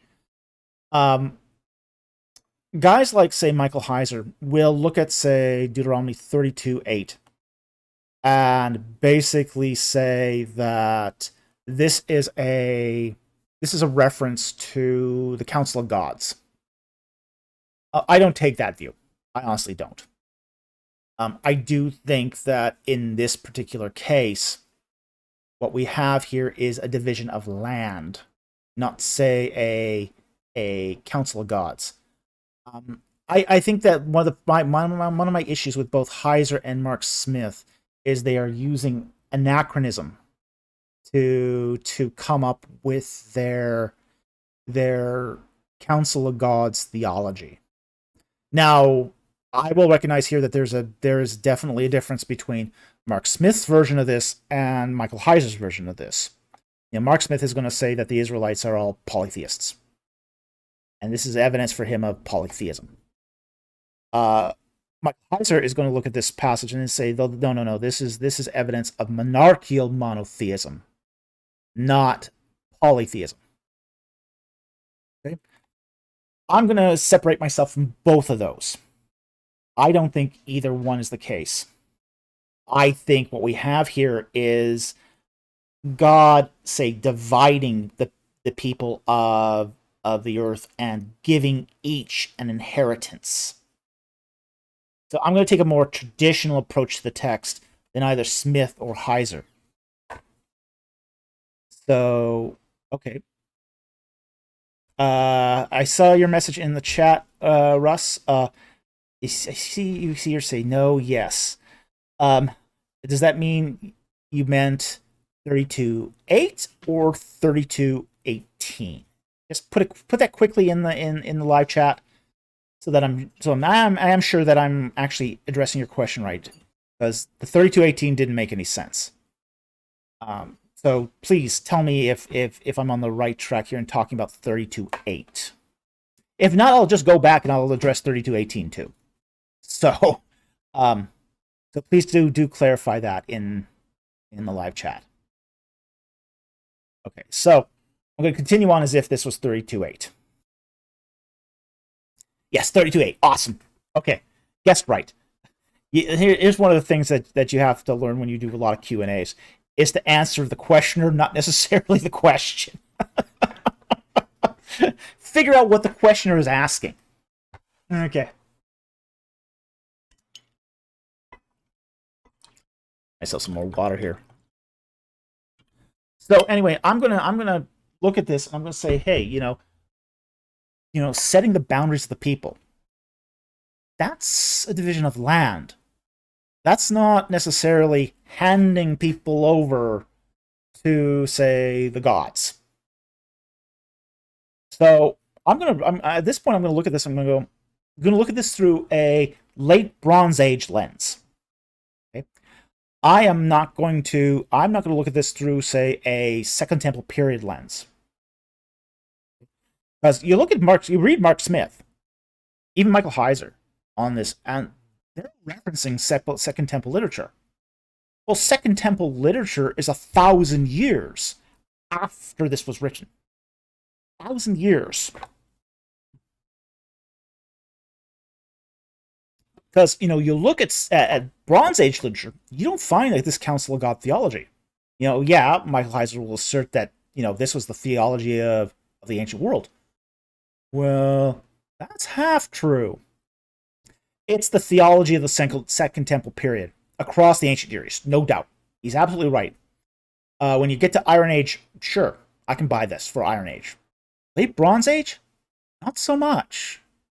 You don't see this in Late Bronze Age. You don't see this at all in the Late Bronze Age. We got a lot of literature from the Late Bronze Age. A lot of it. So,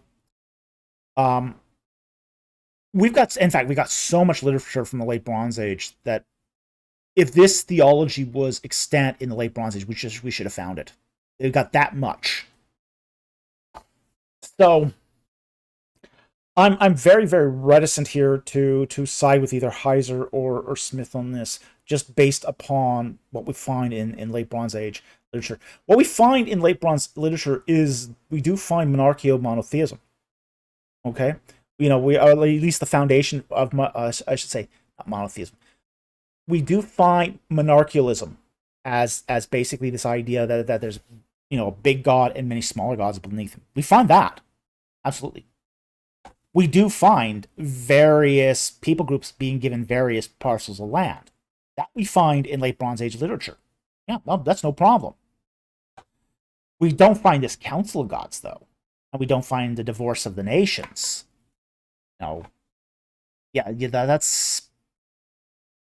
That's going to be an issue. Okay? That's going to be a real issue. This sort of whole interpretive rubric. So, I do believe to be blunt, I do believe in a Deuteronomy 32:8 worldview. It's just a different worldview than was espoused by either Smith or Heiser. Okay? Again, it comes down to, how are we interpreting this passage? How are we interpreting this passage? I see this passage as the division of land, not as, say, a Council of Gods. So anyway, I hope that answered your question. Once we figured out what the question was. Thank you very much for that super chat. Very, very much appreciated, and I hope that helped. Okay. Our next super chat is from the Camel Leopard for $5. Thank you very much for the super chat. And he asks, would the angels in the New Testament have referred to God as Yahweh or as Adonai Maria, given Jewish sensitivities towards God's name?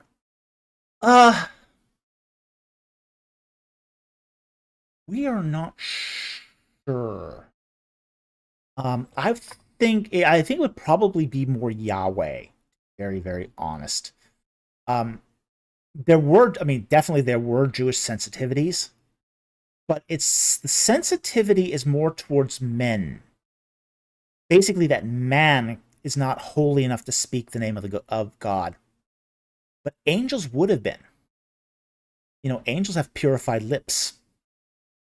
They are completely able to speak the name Yahweh and not defile Jewish sensitivities. Now, when a good Jewish person, writes down supposedly what an angel said, he's going to use the convention of the day. Now, by the time you get to the New Testament, everybody's writing in Greek. Jews are writing in Greek. The Hellenists are writing in Greek, obviously. The Romans are writing in Greek. Everyone's writing in Greek. Yahweh does not convert to Greek well at all. I'm going to say this about Greek. Greek's a beautiful language. It's a gorgeous language. Just a rich, vibrant, beautiful language with an utterly crap phonetic system.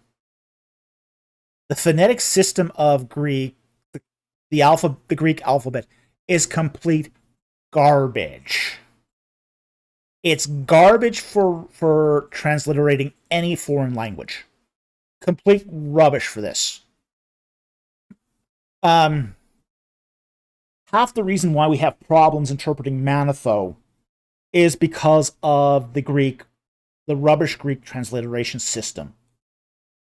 It's terrible. It cannot cope with Semitic languages to save its life.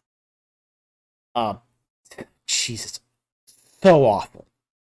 So awful. And it's no exception here when it talks about, say, the Tetragrammaton. When Greek, we do have a few texts from the Dead Sea Scrolls that try to transliterate the Tetragrammaton. And it's terrible. It comes out like Iowa. I mean, it's not pronounceable. It's wow. Ugh. Ick. So this is why the convention, they did leverage off of that Adonai convention and say use Kyrie instead. Kyrie means Lord. So this is why in most, say, Greek texts, you'll see that conversion of Yahweh into Lord. And that's because Greek is just rubbish at this sort of transliteration. Absolute rubbish. So,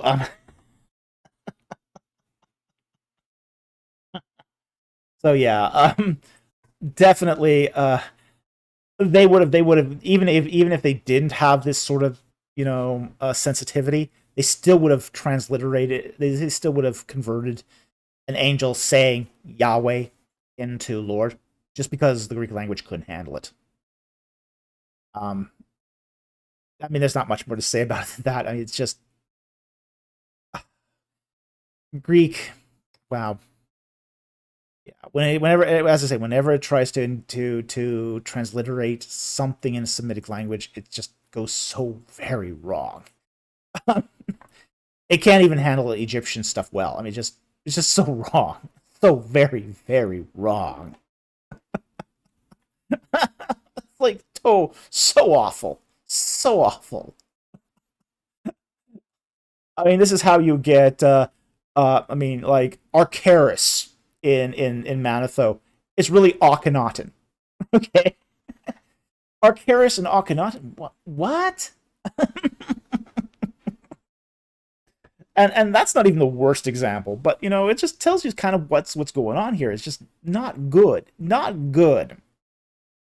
So with that said, thank you very much for the super chat. Very, very much appreciated. I hope that answered the question. Okay, our next one is from the Camel Leopard again for $5. Thank you very much for the super chat.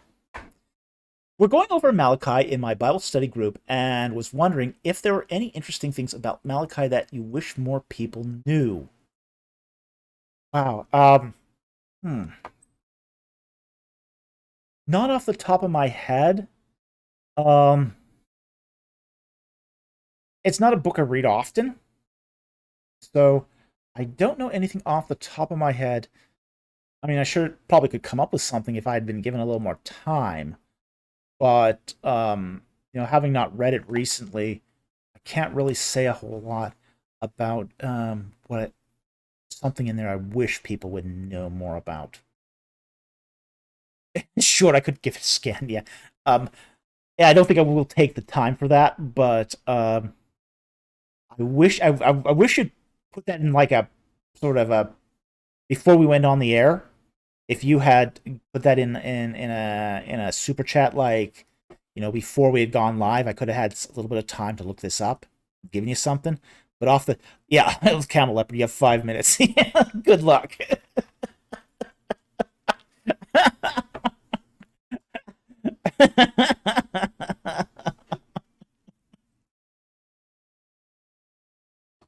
Yeah, I think I'm going to have to give this one a pass. I think that you just didn't give me enough time here on this one.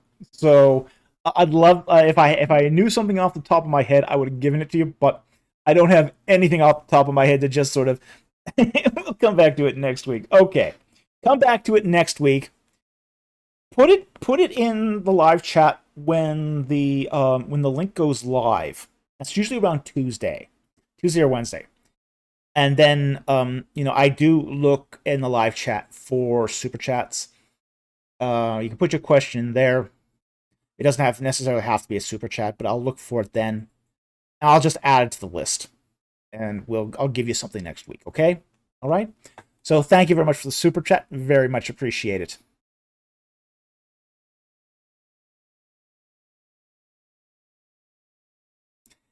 Andrew Guler again for $10. Thank you very much for the super chat.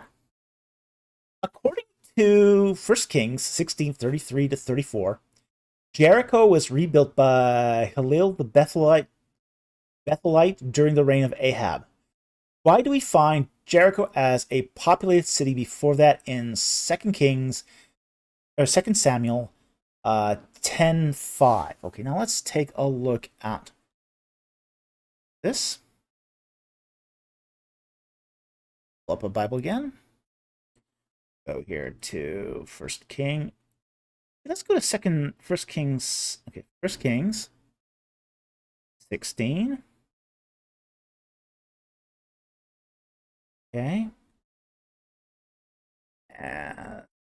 32.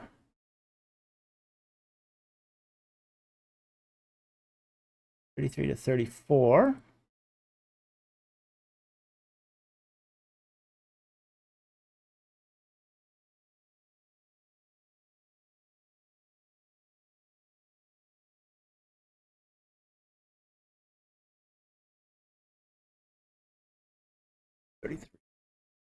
King 16. All right. Verse 33. And Ahab also made the Asherah. Thus Ahab did more to provoke the Lord God of Israel than all the kings who were before him.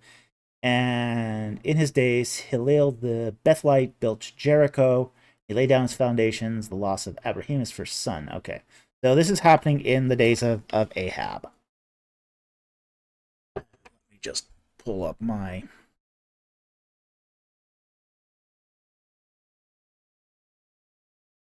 chronology here. Just to get Ahab's dates.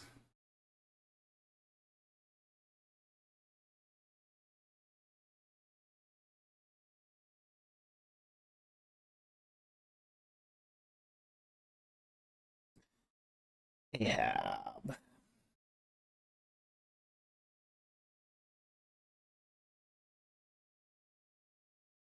Ahab's dates are 874 to 853. Okay. So we got the one date here. Now let's go to 2 Samuel.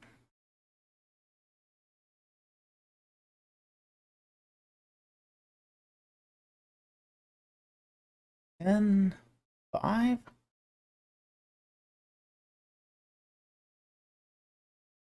When they told it David, he sent men to meet them, for the men were greatly humiliated. And the king said, "Stay at Jericho until your beards grow, and then return." Okay. Now, we kind of have to understand what's going to happen here is that we're seeing various phases at Jericho. So, We have 2 Samuel 10:5 happening during the time of King David. 1 Kings 16:33 to 34. What happens is that after, say, the destruction of Jericho in Joshua chapter 11, the city is not completely abandoned. You have an Iron Age town. Okay? Now, it's not rebuilt. Okay? Not rebuilt. And there's a very, very... we see in the phases of, say, the building of Jericho, that after, say, that late Bronze Age destruction, that late Bronze II destruction at Jericho, which had mud brick walls, and we now know that it had mud brick walls because of the work of Lorenzo Nigro, that afterwards a small, how do I say this, agricultural village is there. Now, the Bible calls this the city of palms, or the town of palms. Now, it uses the term Ir, and Ir can mean city, town, hovel, it can be anything from a small, tiny village to a massive city. So, city here is really imprecise.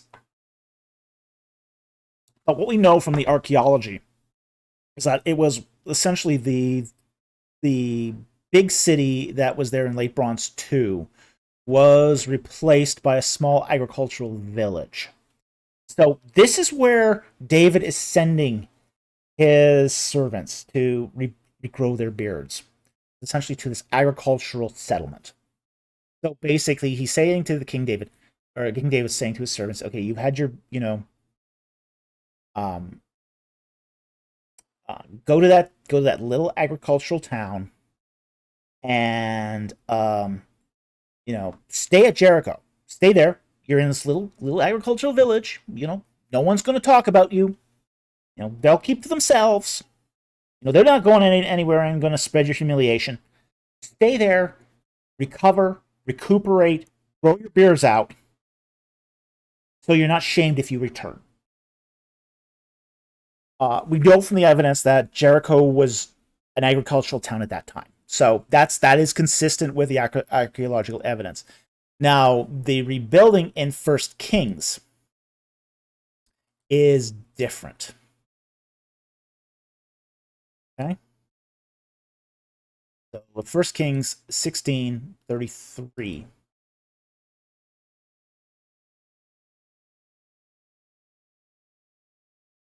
Okay? So, in those days, Hiel the Bethelite built Jericho. He laid its foundations with the loss of Abiram, his firstborn, and set up its gates. So he's rebuilding the wall. Hiel is rebuilding the wall of Jericho. At this point, in the time of David, it doesn't have gates. It doesn't have gates. It doesn't have walls. All that's been torn down. So he's building a new wall around Jericho. And he's paying a really, really high price for this. He's losing his family over this. He's got this project that he's going to do regardless of what the word of the Lord says and any consequences that might come of it. So it's not really he's not really rebuilding the whole thing from scratch. There's a town there. But he is rebuilding the infrastructure, the defensive fortifications. That's what Hiel's rebuilding. So it's, in some ways, this is very poetic too, because it is talking about the loss of his children as he's doing this.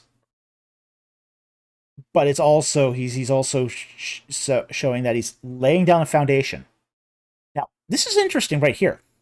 That he laid its foundations, okay, to establish or fix a foundation.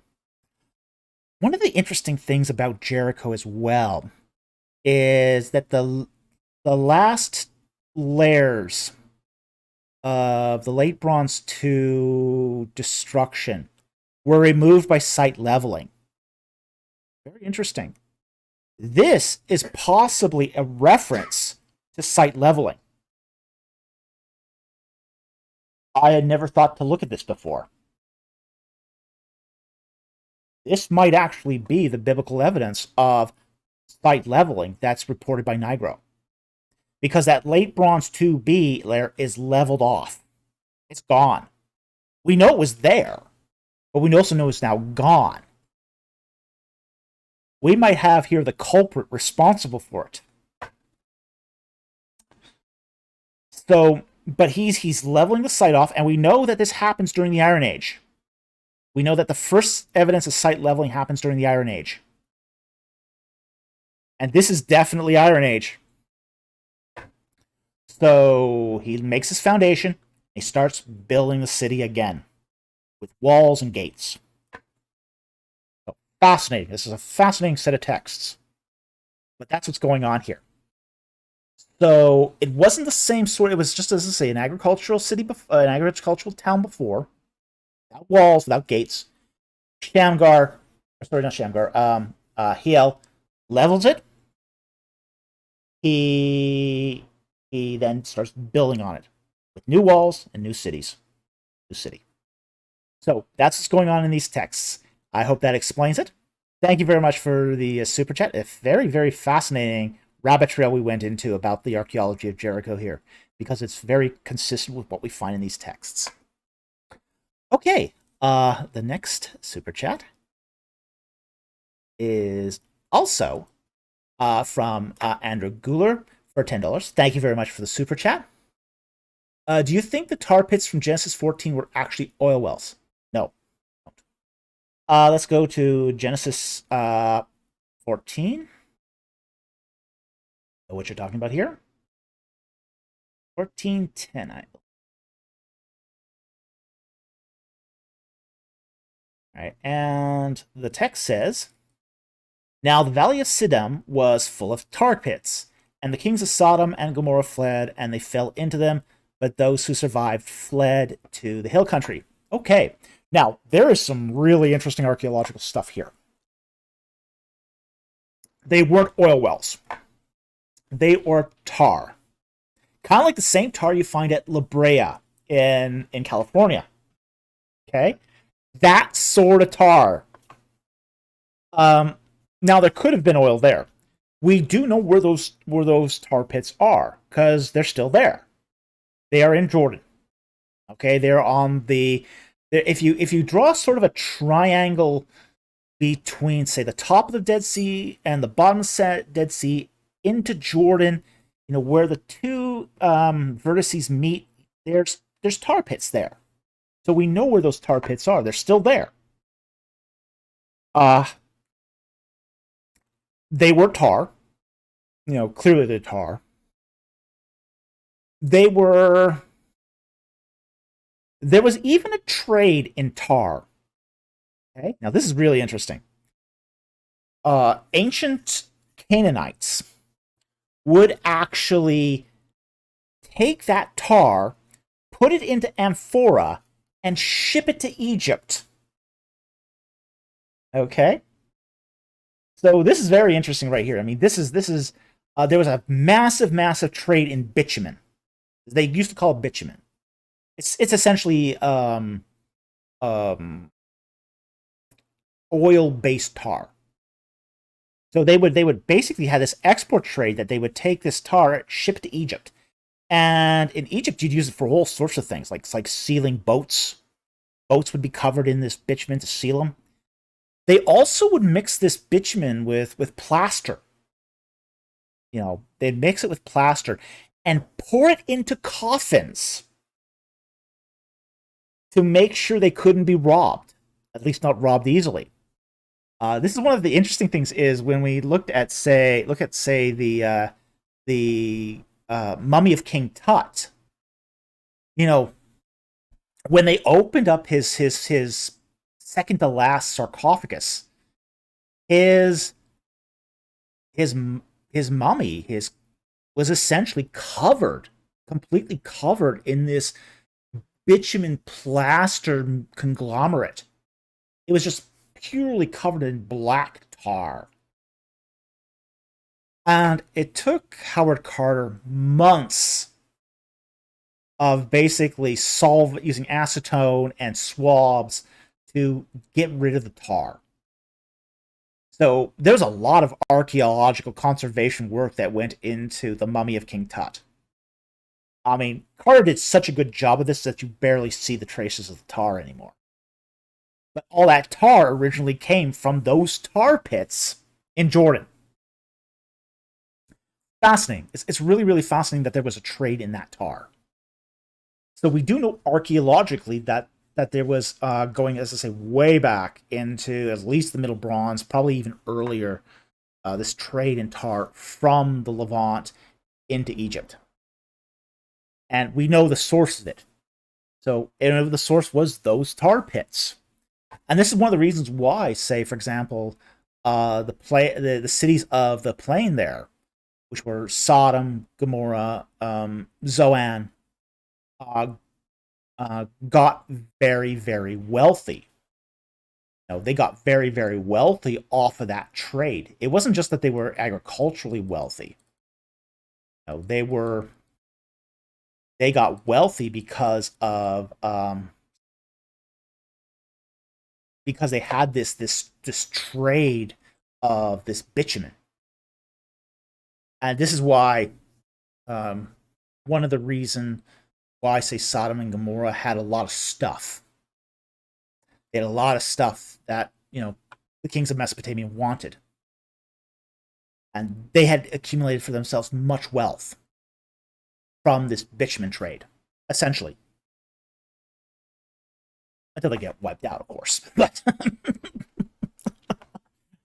nothing good lasts forever. Minor footnote. So, anyway, I hope that answered your question.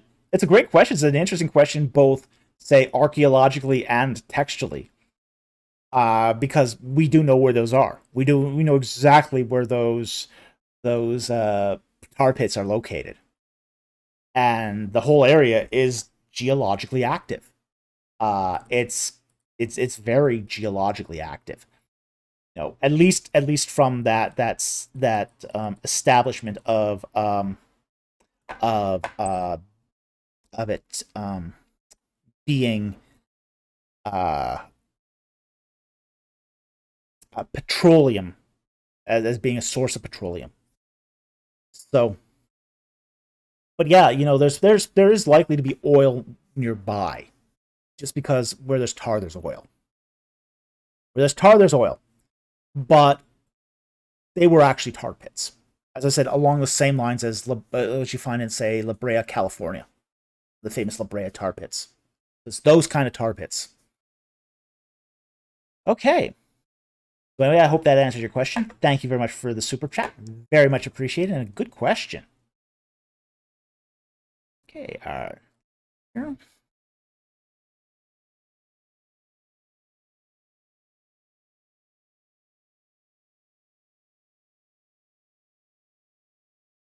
Our next super chat is from Tom Wanchek for $10. Thank you very much for the super chat. And he says, I recently listened to a podcast on ancient magic culture. Okay. It said much of the Bible was written in response to ancient beliefs about magic. I would agree.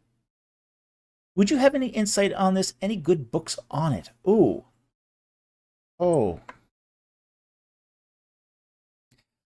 Well, there was a lot written in the Bible in response to ideas of magic. Some of it was playing off of magical beliefs. Like, for example, the Battle of Gedaliah. Where he takes those pots into the woods and then starts smashing them. That's execration magic. Okay. That's definitely execration magic. We do find lots of execration magic in the ancient Near East. Essentially, where you write the name of whoever your adversary is on a pot or a figurine, and then you smash it. Kind of like an ancient version of a voodoo doll. Not that I've encountered any voodoo dolls recently. That's a long story. Okay. Uh, any good books on this? I'm sure there's gotta be. I don't know of any off the top of my head. I can tell you some good books on Egyptian magic, like Robert Rittner's book is excellent. It's probably the go-to source on Egyptian magic. I know there's a few texts on, I think they're in the SBL series on Mesopotamian magic. But I don't know anything on specifically magic in the Bible. That's not to say there isn't some. There's got to be some books on this, but I just don't happen to know what they are off the top of my head because I haven't looked into it. So I can't give you a recommendation on this because I haven't gone through it myself. But there's got to be something on this. I can't imagine anyone not writing on this. Yeah, somebody in the chat might know a good book on magic in the Bible, but I just don't happen to know one off the top of my head. At the very minimum, there has to be a PhD dissertation out there on this. I can't see a topic this juicy not being written on in a dissertation.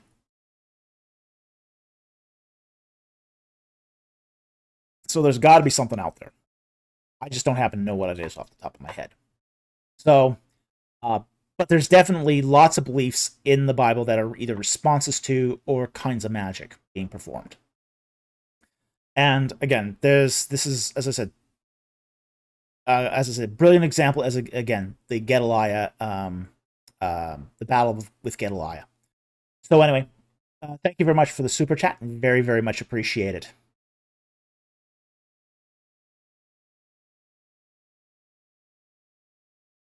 Okay. Jamie Russell, Christian Middle Earth for $5. Thank you very much for the super chat. Can you speak to Hebrews 8, 1-5 relating to passages regarding Exodus 25:40, the pattern in heaven? What's going on here? Okay, let's take a look at Hebrews. Okay, Hebrews here.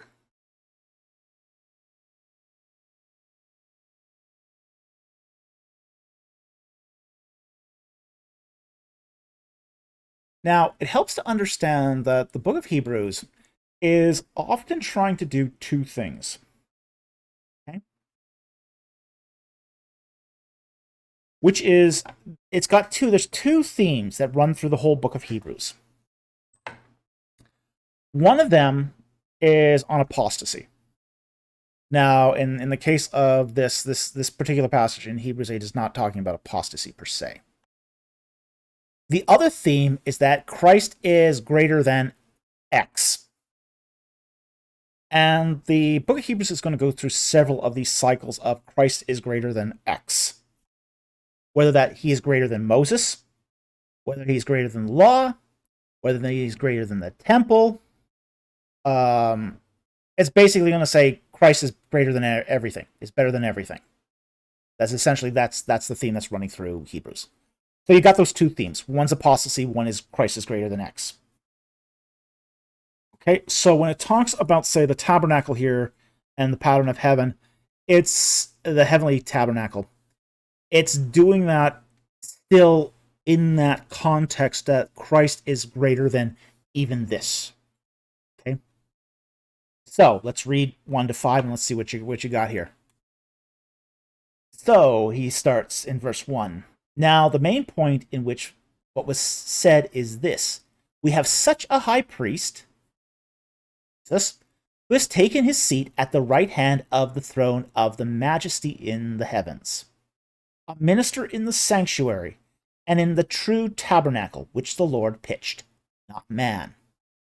For every high priest is appointed to offer both gifts and sacrifices. Hence, it is necessary that this high priest also has something to offer. Now, if he were on earth, he would not be a priest at all, since there are those who offer gifts according to the law, who serve a copy and shadow of the heavenly things, just as Moses was warned by God when he was about to erect the tabernacle. For, see, he says, quote, that you make all things according to the pattern which was shown you on the mountain, end quote. Okay. Now, Exodus 25:40.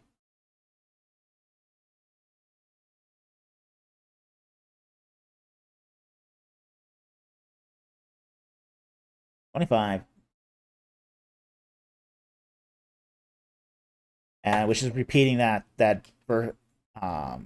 which verse 5 we just read is repeating this. And see that you make them after the pattern for them which was shown to you on the mountain. End quote. Okay. So what's going on here is that what we have is analogical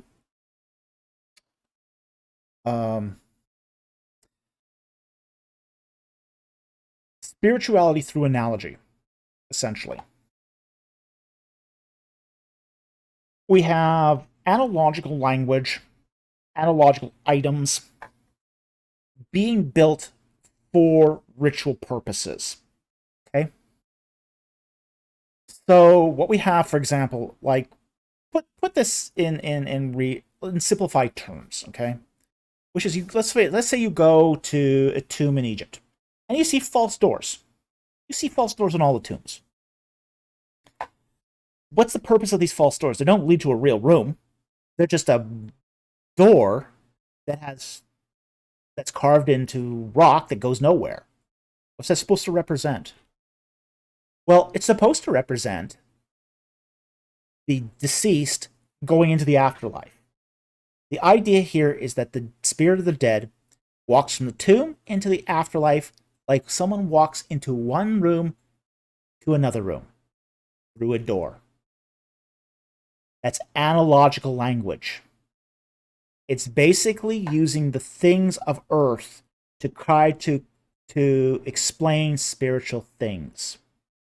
We find this, for example, in this sort of usage in, say, the flood narrative, where it says, the windows of heaven open and the rains fell. The idea is that in the sky there are like windows that just open up and the rains fall through. Okay? It's using something that is part of our everyday experience to try to explain something greater. The tabernacle is, in a sense, a construct of analogical language. It's using the ideas of divine space, sacred space, to separate that which is sacred from that which is profane. The pattern of the tabernacle is based upon these sort of analogical constructs. The Ark of the Covenant is based upon these analogical constructs. You know, the Ark of the Covenant is essentially a box. It's essentially a reliquary with a lid on it, and poles, and feet, and two statues of cherubim that extend their wings over the mercy seat. Now, these aren't real angels on the mercy seat. They're statues of angels. They're representing an analogy of real angels, but they're not real angels. They're a representation. They're a representation of holiness and holy space. And God comes down and he dwells between the wings of the cherubim statues. So what's going on here is that even though Moses is told to follow the pattern carefully, these are really clumsy representations of heavenly realities. They're clumsy representations using analogical language. Basically, what we think the heavens are like in terms that more like earthly terms that we can understand. And God then condescends to that understanding. He condescends to that so he can have rapport with us. God knows we're stupid. Okay, he knows we're dumb. Okay. Now, God knows we're dumb, ignorant, foolish, sinful. But he's using basically the tabernacle the Ark of the Covenant, the priestly ritual, to have rapport with mankind. It's not an exact representation of what's in heaven. To say that it is to misunderstand what's being said here. Okay? Moses is being shown a pattern of something that's heaven-like, but not exactly what's in heaven. I think too many people overread these passages to claim that the literal tabernacle was exactly like what's in heaven. I think that's like, for example, Henry Morris made this silly mistake that he thought that the Ark of the Covenant was exactly the one in, say, Hebrews in the Book of Revelation is exactly the one that's on Earth, and it was basically transported into heaven.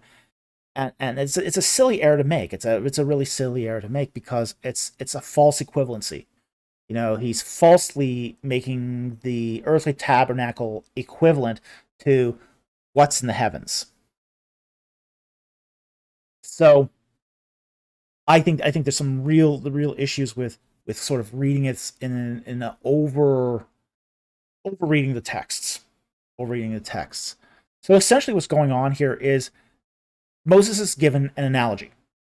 He's given this pattern in analogical terms that he can relate to, the children of Israel can relate to, that in such a way that God can still have rapport with mankind, can have relationship with the Israelites.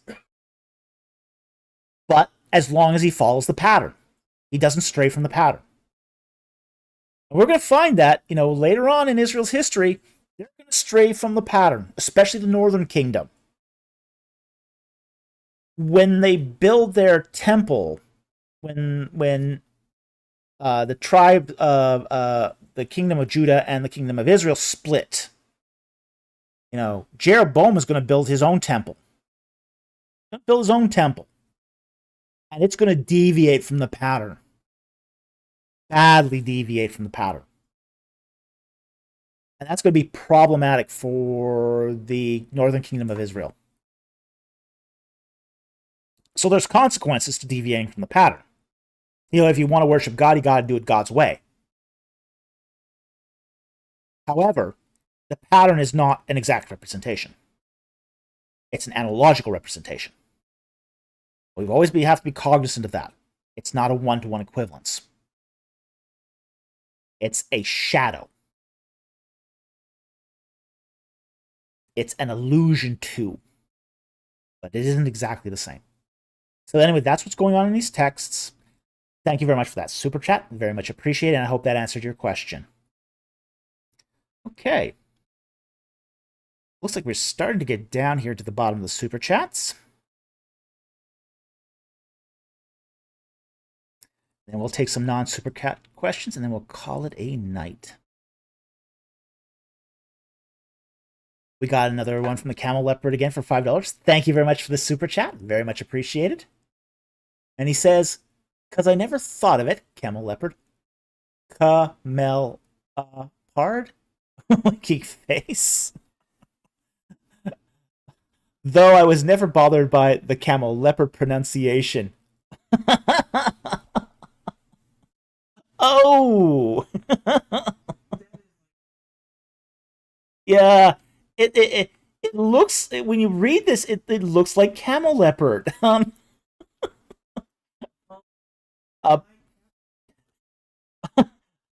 Camel upard. A camelopard. Okay? I guess that's how it's pronounced, is camelopard. I'm sorry for mispronouncing it all this time. I butcher names terribly. I'm so sorry.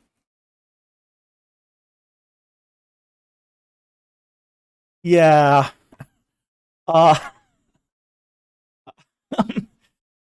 It just looks like camel leopard. Sorry. I read the consonants. I mean, I've done so many Semitic languages. I almost always skip over vowels these days.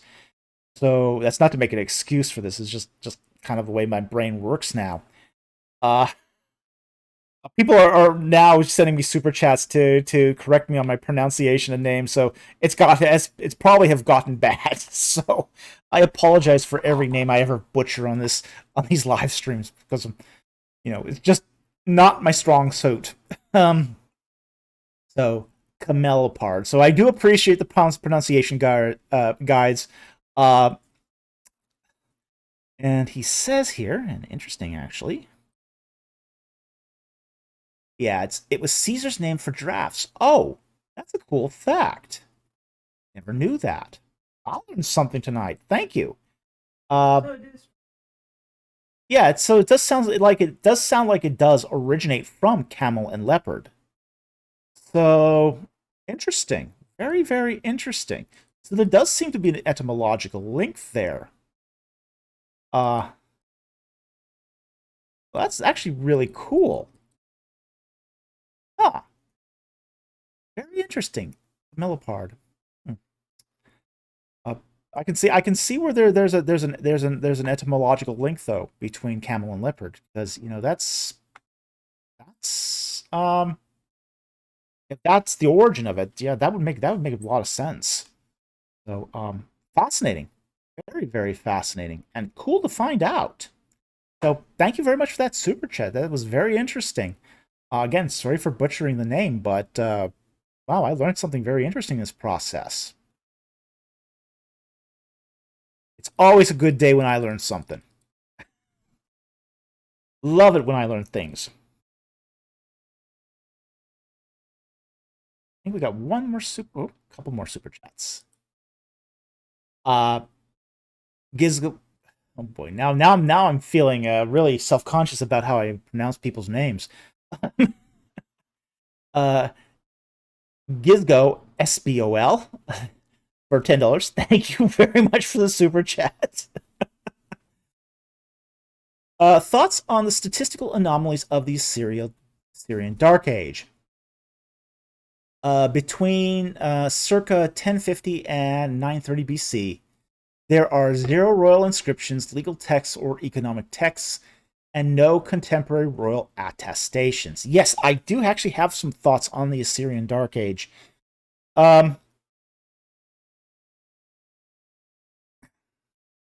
It doesn't seem to be in a very, very good time for Assyria. We do know that, let's see, just that coincides.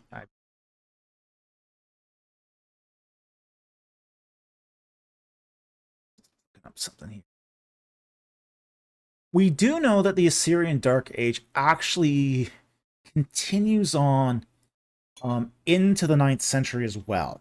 Okay, so it isn't strictly 1050 to 930. It does carry on into, say, up until, say, around 800 BC as well. It doesn't. These are not good times for Assyria. These are not good times for Assyria. We do see that that indeed that there are no royal inscriptions, no legal texts, or even economic texts. There's just almost nothing from that period. And Assyria at this point is basically a city-state. It's basically a city-state. It has no imperial holdings. It has no imperial holdings at this time. It's just the city of Ashur, and it's in rough shape. It's in really, really rough shape. We do have a little some more inscriptions later on, after 930,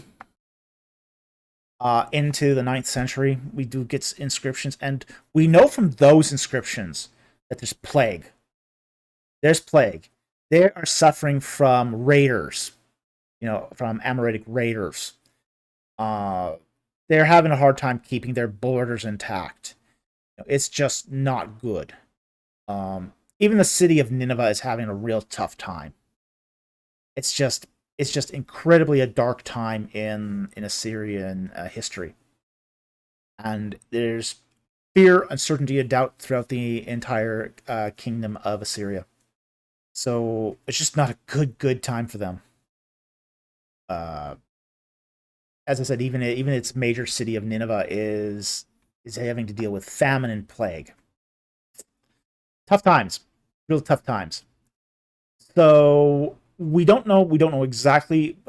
We're not exactly sure what happened in the Dark Age portion of that 1050 to 930 BC. We do have an inkling of what happened because of the because of the synchronistic histories, but that's about all we have. Let me just take a brief look at who we have for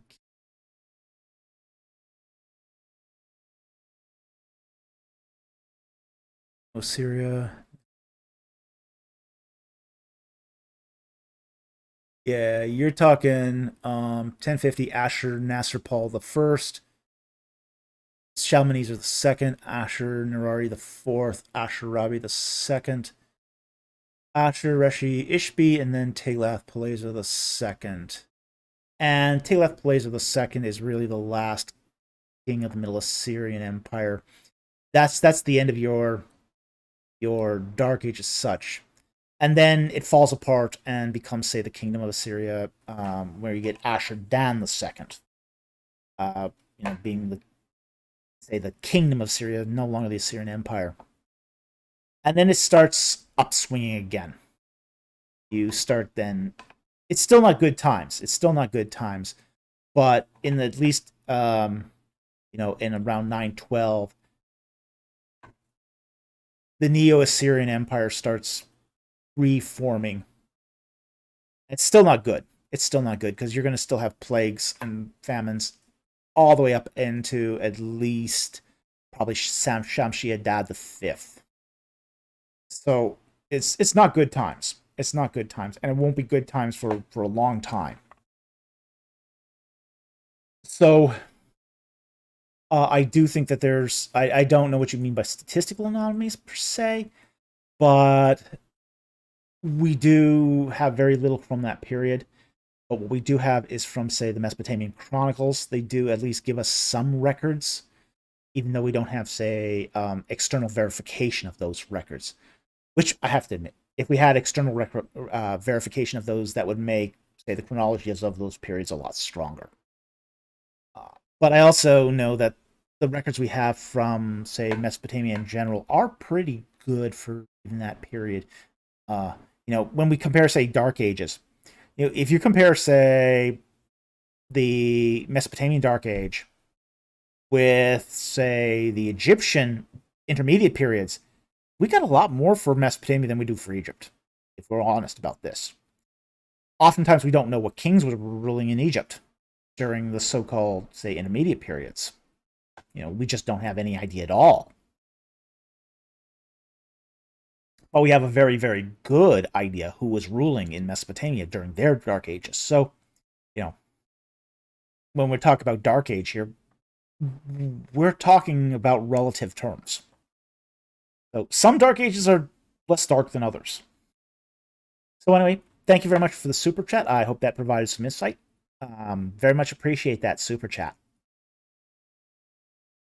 Okay, and I think we've got one more here. And then we will take a couple of non-super chats, and then we'll call it a night. And Australopithecus Afarensis for $1.99. Thank you very much for the super chat. And he says, is magic real and works when done properly?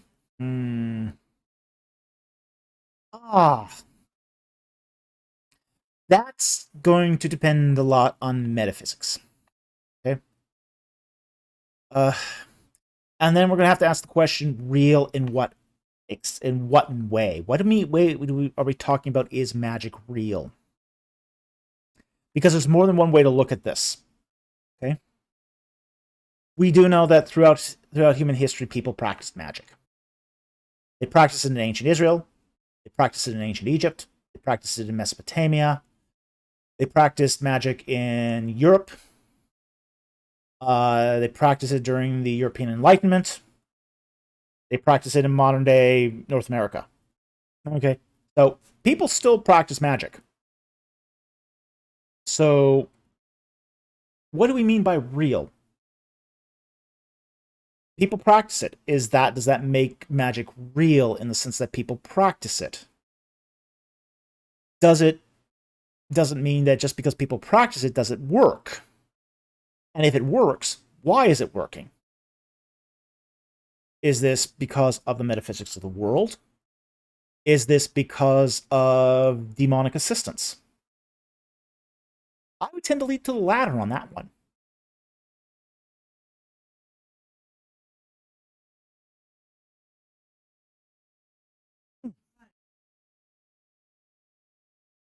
Here's a potion.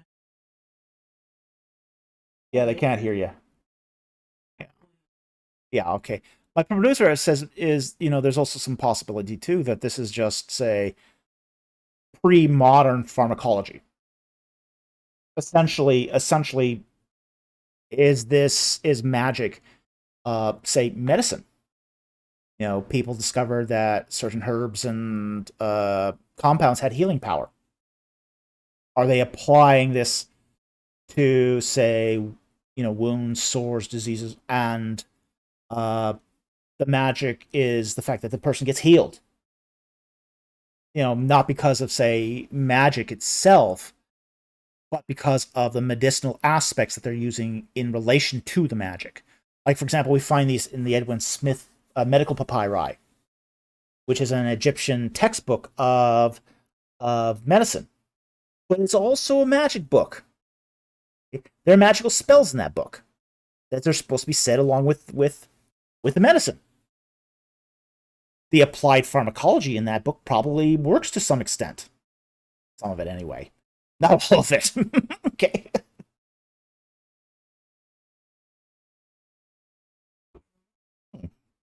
Moldy figs for an infection. This was something that, was known in the ancient world. That moldy figs applied to an infection could heal it. Today we know this is penicillin. Because certain molds do produce antibiotics.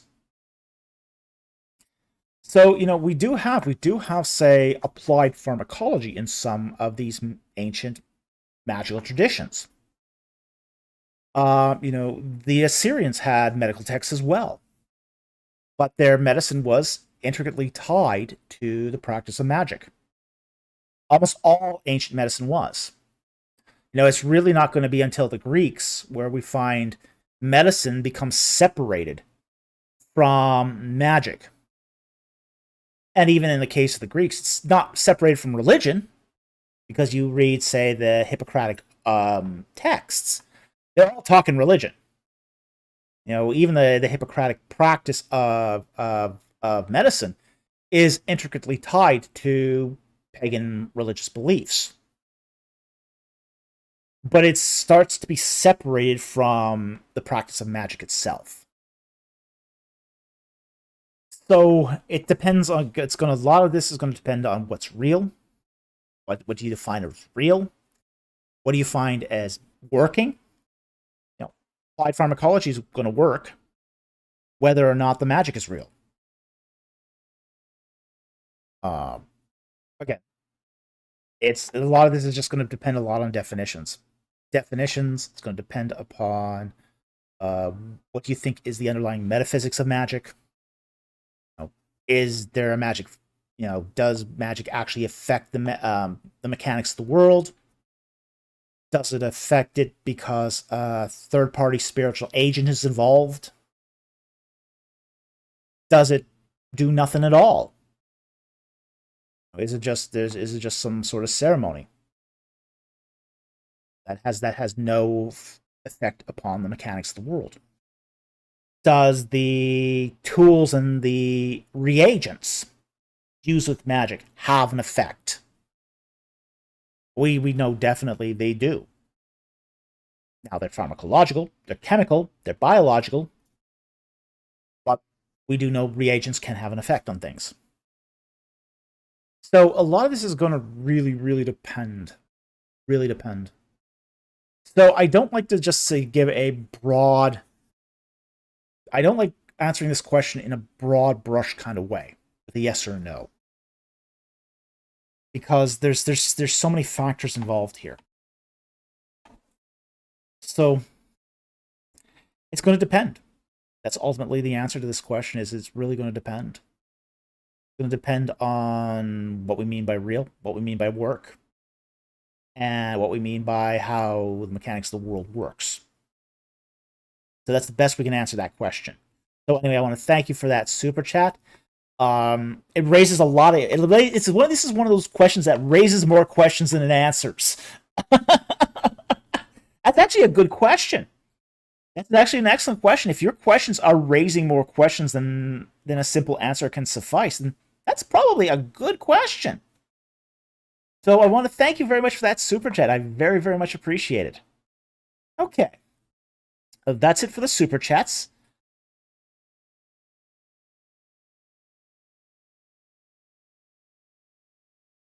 Okay.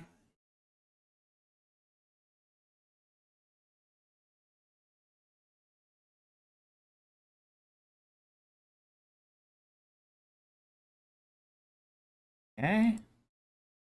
Find that. My producer has asked for me to answer a non-super chat here. Champion one. Okay. And I think I found it here. I found it. And okay.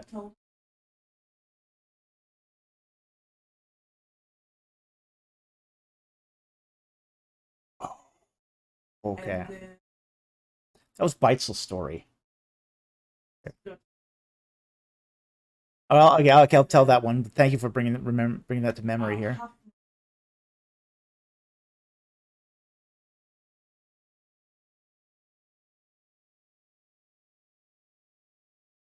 Okay, let's do the question. Okay.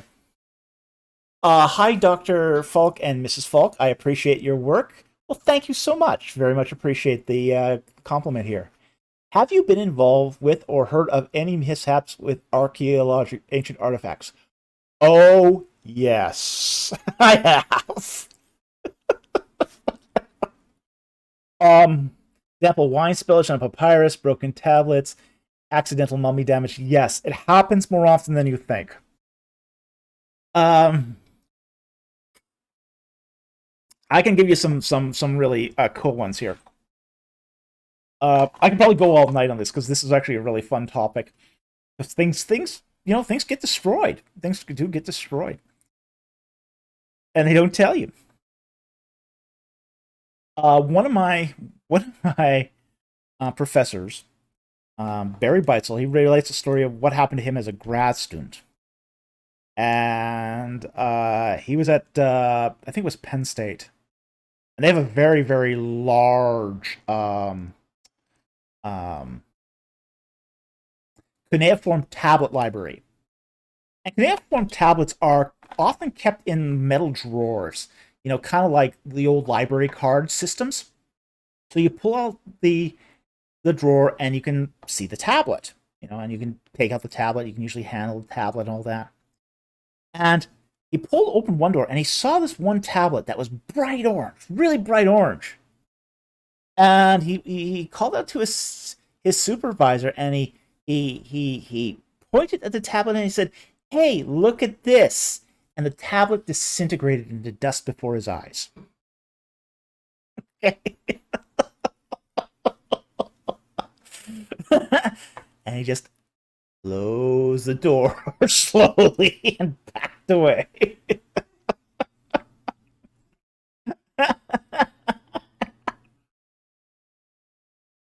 So, it happens. This stuff happens.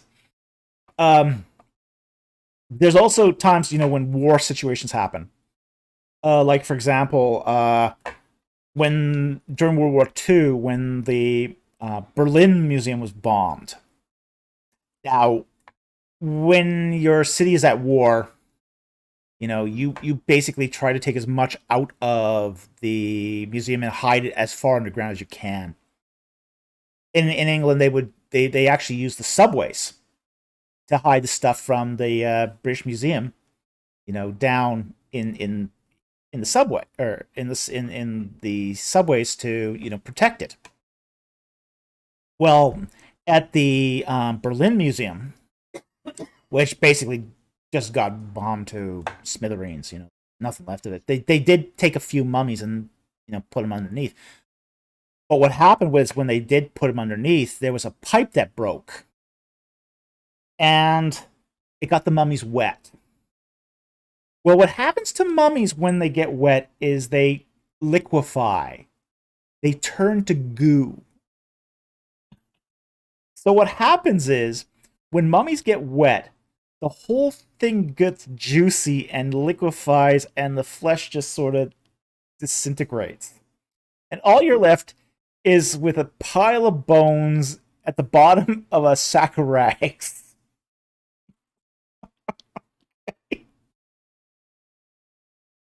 The other story I heard recently was at the Egyptian Museum. Now, this was pretty serious. This was pretty serious, and it dealt with the Mask of King Tut. Okay, the funeral mask of King Tut. They were replacing some lights above the mask, and they didn't move the mask before replacing the lights. And basically, when they moved the ladder, they hit the case, the mask fell over, and the beard of King Tut's mask popped off. And of course, they panicked. This is the most valuable artifact in the entire Egyptian museum, or if not the world. Okay, so they're freaking out. The beard's broken off. So they take some epoxy and they glue the beard back on. And they didn't do exactly a neat job. So,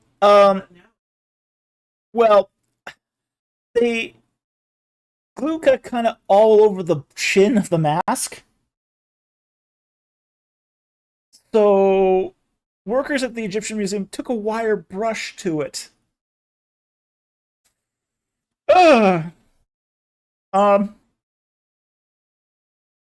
They finally went to Howard Carter's archaeological cards, which are at the Griffith Museum. At this point, they knew they effed up. They effed up. So they reached out to various British museums for help. British and German conservators for help. They finally went to the archaeological cards, the note cards that Howard Carter kept, looked at the mask, and Howard Carter makes this little note about the mask. The beard comes off. It's designed to be removable. All they had to do was pop it back on. They were done. What eventually they did was they got some German conservators to fly down to Cairo, and remove the epoxy as carefully as possible and repair the metal damage. It was a complete fiasco. Complete fiasco. So, there's three stories of artifacts being in, the care of modern archaeologists, modern conservators, museum personnel, and still getting damaged. So it happens. It happens a lot. Yeah. So, anyway, thank you for that great question. It's a wonderful question, and very funny too. Okay, so let's take some more non-super chats here. Okay, I'm gonna say.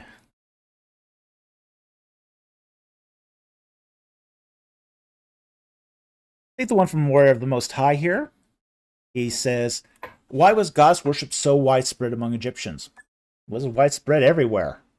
I mean, gods and goddesses, they're, what, you think gods are going to stay single? No, they don't want their goddesses. And was it so among other Mediterranean and Mesopotamian civilizations too? Yes, it was. I ask because veneration of a powerful goddess seems universal.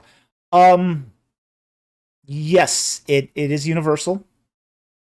We do find it all across all culture, all, say, non-Christian culture, non-Judeo-Christian cultures. You find it in, Chinese myth. You find it in, and going west, all across the ancient world. So, it's true even in say, North America with the Aztecs. They had their own versions of gods and goddesses. So absolutely, it's everywhere. So, there just seems to be this idea, say, among, say, pre-Christian cultures, that you couldn't really have baby gods without parent gods. Okay? They did see the reproduction of deity as being a biological function of gods. So just like they would say, hey, mommy and daddy produces baby. Daddy god and mommy god produces baby god. Okay? Natural procreation seems to have been the popular choice of, say, pre-Christian deities. Find that in Norse deity. Odin is the king is the king of the gods, but he's also father of Thor. That's just the way these mythologies worked. So we do see this amongst so many cultures. It's not even funny. It's just a human universal. It really is. So when we do look at monotheism, that's really the exception. That's really the exception to human culture, not the rule. Because the rule seems to want to use humanity as the analogical archetype for divinity. And the Old Testament flips that on its head. It makes God the archetype of man, not man the archetype of God. Very interesting. Very, very interesting. Okay, so I hope that answered your question. Thank you very much for the question. I see some more interesting stuff at the bottom here.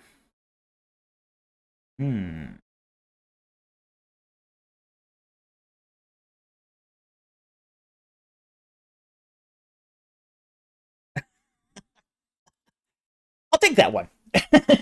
Exegetical apologetics. Are you a Sith Lord? Depends upon who you ask. It could be. In a recent live stream with Inspiring Philosophy, that's Michael Jones, there was an early dater, committed early dater, that basically said that Michael Jones was Darth Vader and I was Palpatine. No, he didn't mean it to be flattering. Okay, he did mean it in a derogatory manner, but Darth Exodus.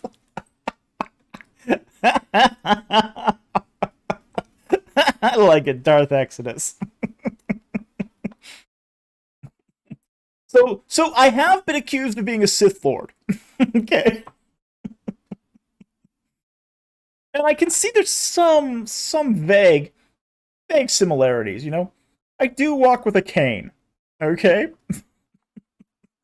I'm pretty good with a sword. Lightsaber, whatever.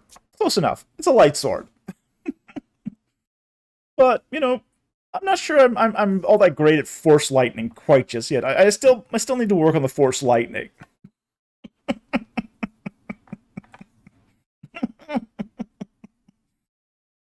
Okay, so yes, people have accused me of being a Sith Lord. That's all I'm good. That's all I can say about that. So thank you for the question. Okay, let's see what else here. Um, Camelopard says, ask the question. In most mythologies, the earth is feminine and the sky masculine. Why is it reversed in Egypt? This sort of boils down to the shape of the Milky Way. Okay? And something called pareidolia. Okay? Now, pareidolia is the idea that you look up in the sky, you see clouds cross the sky, and you see a puppy in the clouds. Okay? Your mind sees puppy, or you see a glob of plaster on the wall, and you think horse. This is pareidolia. It's not those things are not intentionally there, but your mind sort of sees it there. In ancient Egypt, people looked up at the Milky Way because they could see it really, really clearly. You go to Egypt, like, for example, you go down to particularly Abu Simbel, where you get past the lights of Aswan. Okay? You go to Abu Simbel, you can look up in the sky and you can see the Milky Way, and it's perfectly clear. It's beautifully clear. The Egyptians, when they looked up in the sky, they saw the body of a naked woman. That to them, that was pareidolia. They thought that the Milky Way was the body of a naked woman, the sky goddess Nut, that was stretched across the sky. Well then, what's the antithesis of the goddess being in the sky? That the earth has to be God. So, because they're seeing pareidolia of a female representation in the sky, the antithesis of that has to be the male counterpart. So Earth is the male counterpart of that. Dirty. Well, people haven't changed. Okay. Yeah, people have not changed in 5,000 years. No. And that's just, I mean, you can accuse, say, the Egyptians of having a dirty mind for seeing a naked woman in the sky, but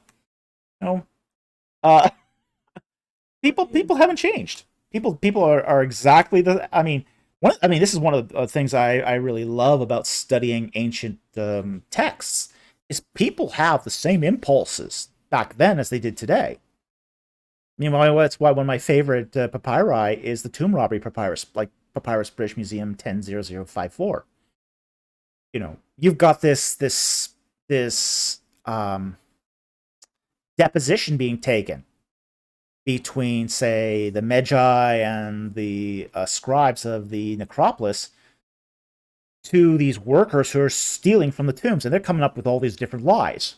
Like, oh, that's not my bronze. I was just holding it for my cousin. Or,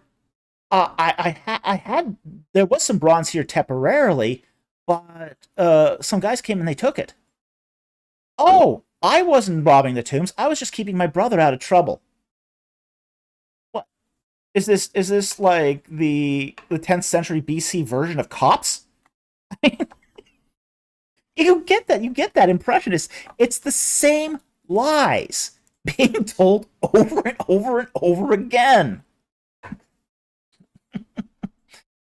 So, there's all sorts of, people haven't changed. They lie the same. They have the same dirty minds when they look up in the sky, or pareidolia. That's just part of who we are as human beings. Is we're essentially, we're dealing with more sophisticated toys, but what makes us essentially human has been relatively unchanged for 5,000 years. And I think that's very interesting. Very interesting. Fascinating. And whenever I teach history of ancient Egypt, I bring this out. This is why I say this is one of the reasons why it's really important to study this stuff. Because we see they're essentially human as well. And we're not as advanced as we think we are. So anyway, thank you very much for that interesting question. Went into a nice little rabbit trail there, but very, very cool. Very, very cool. Okay, let's find some more interesting questions.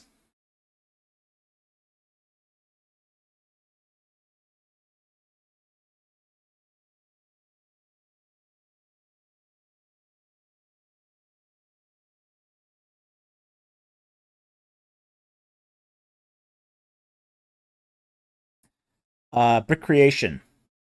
How true is the event that Romans threw the Christians into the Colosseum and fed them to lions? Unfortunately, too true. Um, we do know that the Romans imported what was called the Barbary lion for the gladiatorial games. This was a lion that used to now extinct lion.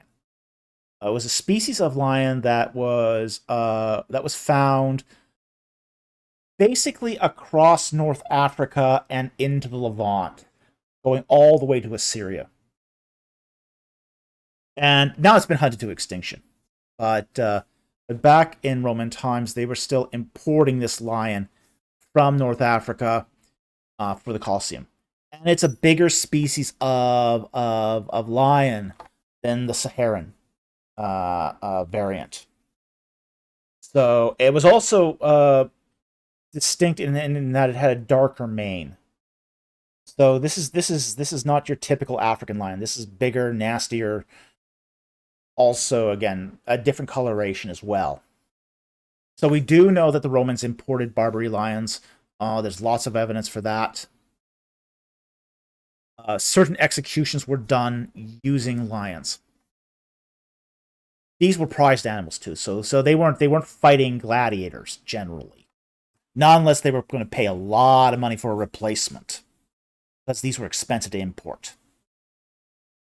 Yeah, they were generally this was generally entertainment, where, if you call it that, where unarmed people, prisoners, uh, unwanted, undesirables, would be then executed through being attacked, essentially, by wild animals.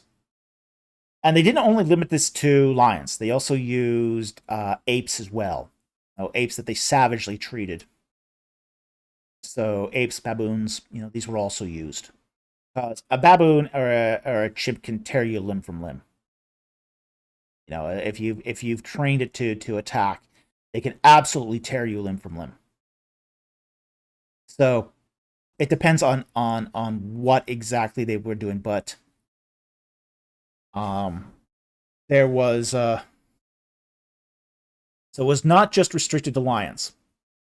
They use all sorts of animals for this purpose. They used bulls. They used as I said, they used apes, baboons, the leopards. So it wasn't just lions, but lions were a crowd favorite. They were definitely a crowd favorite. These were very savage things. Sometimes they would do this at the same time as they would dip Christians in tar and light them on fire. So there'd be that sort of execution happening at the same time as these people were being ripped apart. So yeah, it's very, very awful stuff. Very awful stuff. And unfortunately all too true. So yeah. Sobering. It's sobering it's sobering in one respect that this would happen to just on basically the basis of religious belief, but it's also sobering what the Romans did to these animals to get them into that state where they would be that savage. So we have to understand that the animals themselves were mistreated, badly mistreated. So anyway, I hope that answered your question. It's an interesting question, but it is also very sobering as well.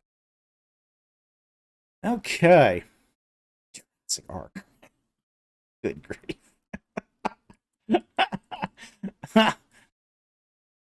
Oh boy. Yeah, answers in Genesis. So you gotta love them. Okay, let's find some more non-super chats. We have passed the 3 hour mark. So we are going to wrap this up really soon and call it a night.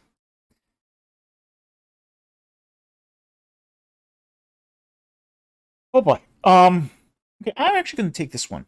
Historical strategy gaming.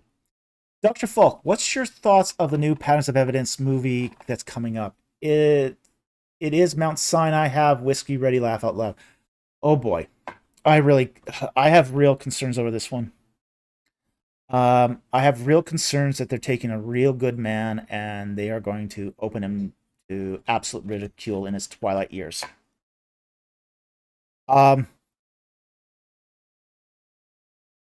Yeah, here's my issue on this. So far, the Patterns of Evidence movie has basically taken fringe scholars, lionized them, and open them up to even more ridicule accidentally by lionizing them. This new Patterns of Evidence movie is this time featuring Barry Beitzel. Now, Barry Beitzel was my geography teacher at Trinity. He's a friend. I like him personally. I have great concerns over what this movie is going to do to him. One of the issues I've always had with Beitzel is he doesn't always follow the evidence. He tends to follow a more skeptical approach to a lot of the identification of toponyms. Really too far. Really too far. Almost to the extent where, he'll sometimes say, well, we can't really be sure where Migdol is, when we got lots of Egyptological evidence where Migdol is. So he does tend to be overly skeptical. Overly skeptical and overly open-minded at the same time. It's a weird combination. He tends to be... He will tend to not follow the evidence as much as he'll follow the speculation.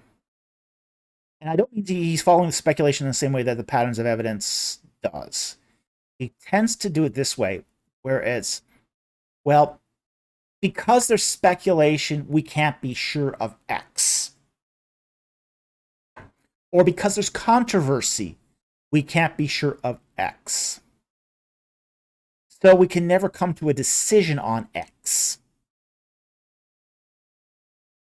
I am afraid that Patterns of Evidence is going to use that to seed doubt where there shouldn't be doubt.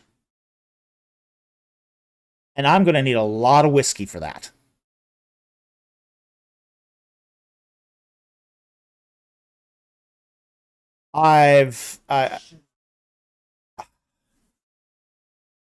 Weitzel's retired, and I think he needs to stay retired. I think he's done some really good work in his career.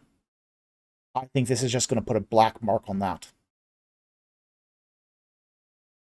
I think they're using him. I think they're using him. I think they're using him in a way to say, well, you can't be sure of anything that you find in scholarship. In the same way they sort of used David Rohl at the beginning. Okay? Now, in the first Patterns of Evidence, they used David Rohl to revise the chronology in order to say that you can't trust any of the chronology. So you had evidence divorced from chronology.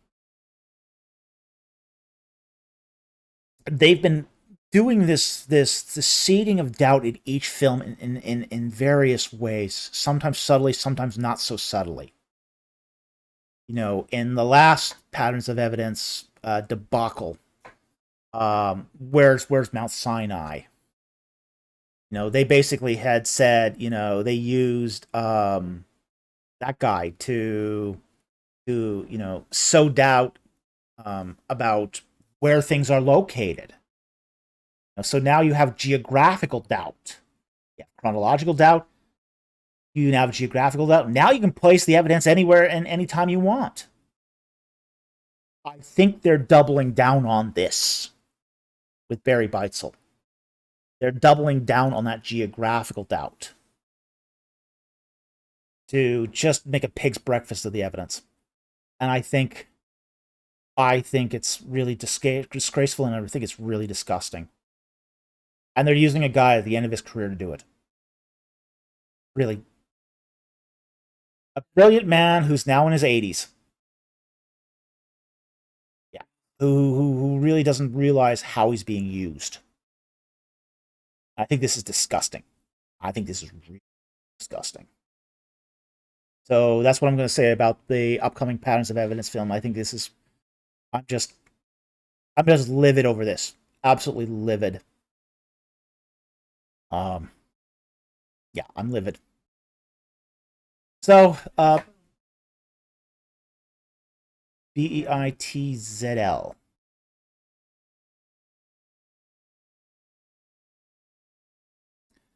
So anyway, I hope that answers your question. It's an important question.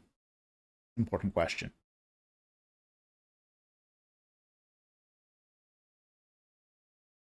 We'll take maybe one more non-super chat question, and then we're going to call it a night.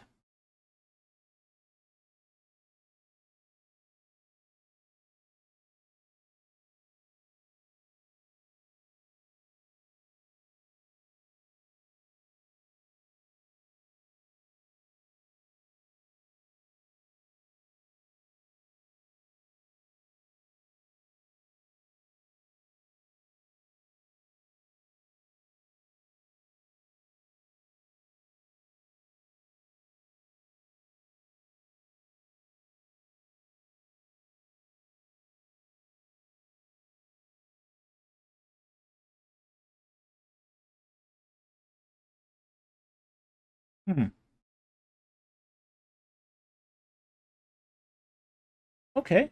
I'm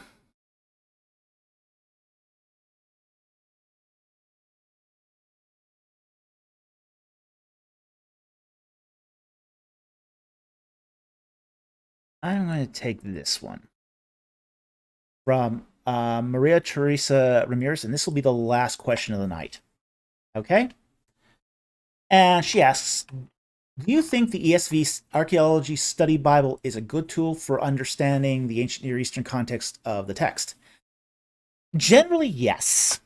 I think the ESV Archaeology Study Bible is actually one of the better study Bibles out there. Now, I do have my beef with it. I have a beef with all the study Bibles, especially when it comes to Exodus.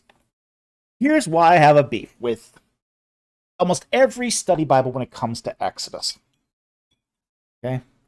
Which is they almost never get an Egyptologist to write the commentary for these study Bibles on Exodus. Okay? They always get some very traditional Old Testament theologian to do it. Somebody who has really not looked at the archaeological data and doesn't understand the archaeological data. And it's still true. This is still true of, say, the ESV Archaeology Study Bible. Now, however, it is good in other respects, and even the how do I say this? The Exodus portion is not horrible. Say this, not horrible. Now, I have a little bit of an inside study on this, inside story on this one. What's it now? Richard Hess was on the committee. It was on the committee of the ESV Archaeology Study Bible, and he decided there was some controversy, about the dating that they used in the ESV Study Bible.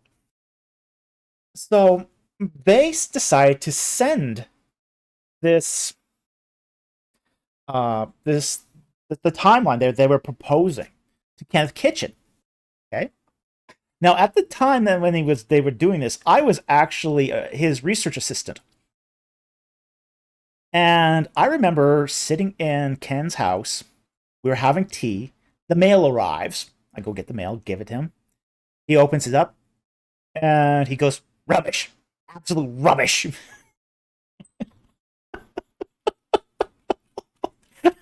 So I'm sitting here listening to his first reactions of their proposed timeline for the ESV Archaeology Study Bible, and that's going, and it's like, okay, tell me how you really feel about this, Ken. So, he writes this letter. He writes this letter back to Richard Hess, and he shares it. He shares this letter with his colleagues. He goes, I think it was to Moo. Moo said, Richard Hess shows it to Moo, and he says, How do you think Ken really feels about this? I don't think I understand how he feels about this." When it's pretty clear what he felt. And years later, I hear Richard Hess's side of his story of receiving this letter from Ken. And now we've got a problem. Now this committee has a problem. They've decided to peer review this timeline. That's proposed by the Old Testament guys. And their peer reviewer, who's the Egyptologist in England, he's basically shot it down in the most vehement language possible. So what they ultimately decided to do, I think, was to print two timelines. One was more traditional, and the other more archaeological. So I think that's how they got around that ultimately. But unfortunately, the Egyptologists are usually called in way too late on these study Bibles. Way too late.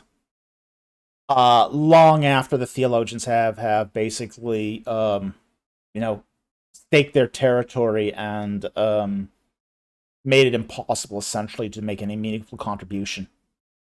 So, I think this is a problem with study Bibles in general. But I think as far as study Bibles, the ESV Archaeological Study Bible is one of the better ones. It's definitely one of the better ones.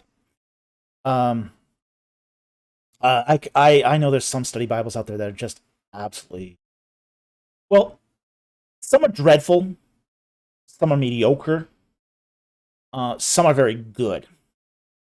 The ESV one's very good. The Christian Standard Bibles, study Bibles, very good. Again, not perfect. I've got my beefs with their Exodus section again, but overall, I think it's pretty good. So I think there's some good ones out there, and the ESV is very good. So anyway, that's going to be the last question for the night. Thank you very much for joining us tonight. I want to again give our thanks to our subscribers, the people who joined us in the live chat, and definitely thank you for all of the super chatters. We really, really appreciate the super chats. It really helps us to do this and to survive and to, keep going to the next week. So we really can't do it without you guys, and we really, really appreciate all the support. So again, thank you for all the super chats. We want to thank you for the non-super chats, the questions, because that makes things some interesting stuff too. I want to thank our Patreon supporters.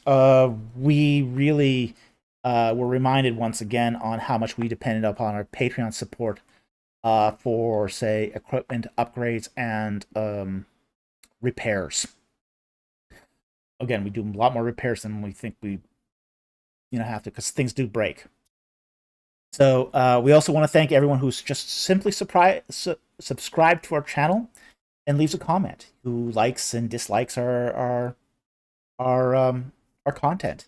So with that said, I want to thank you all for joining us tonight. We very much appreciate it, and we'll see you next time on Ancient Egypt and the Bible. Good night, everyone.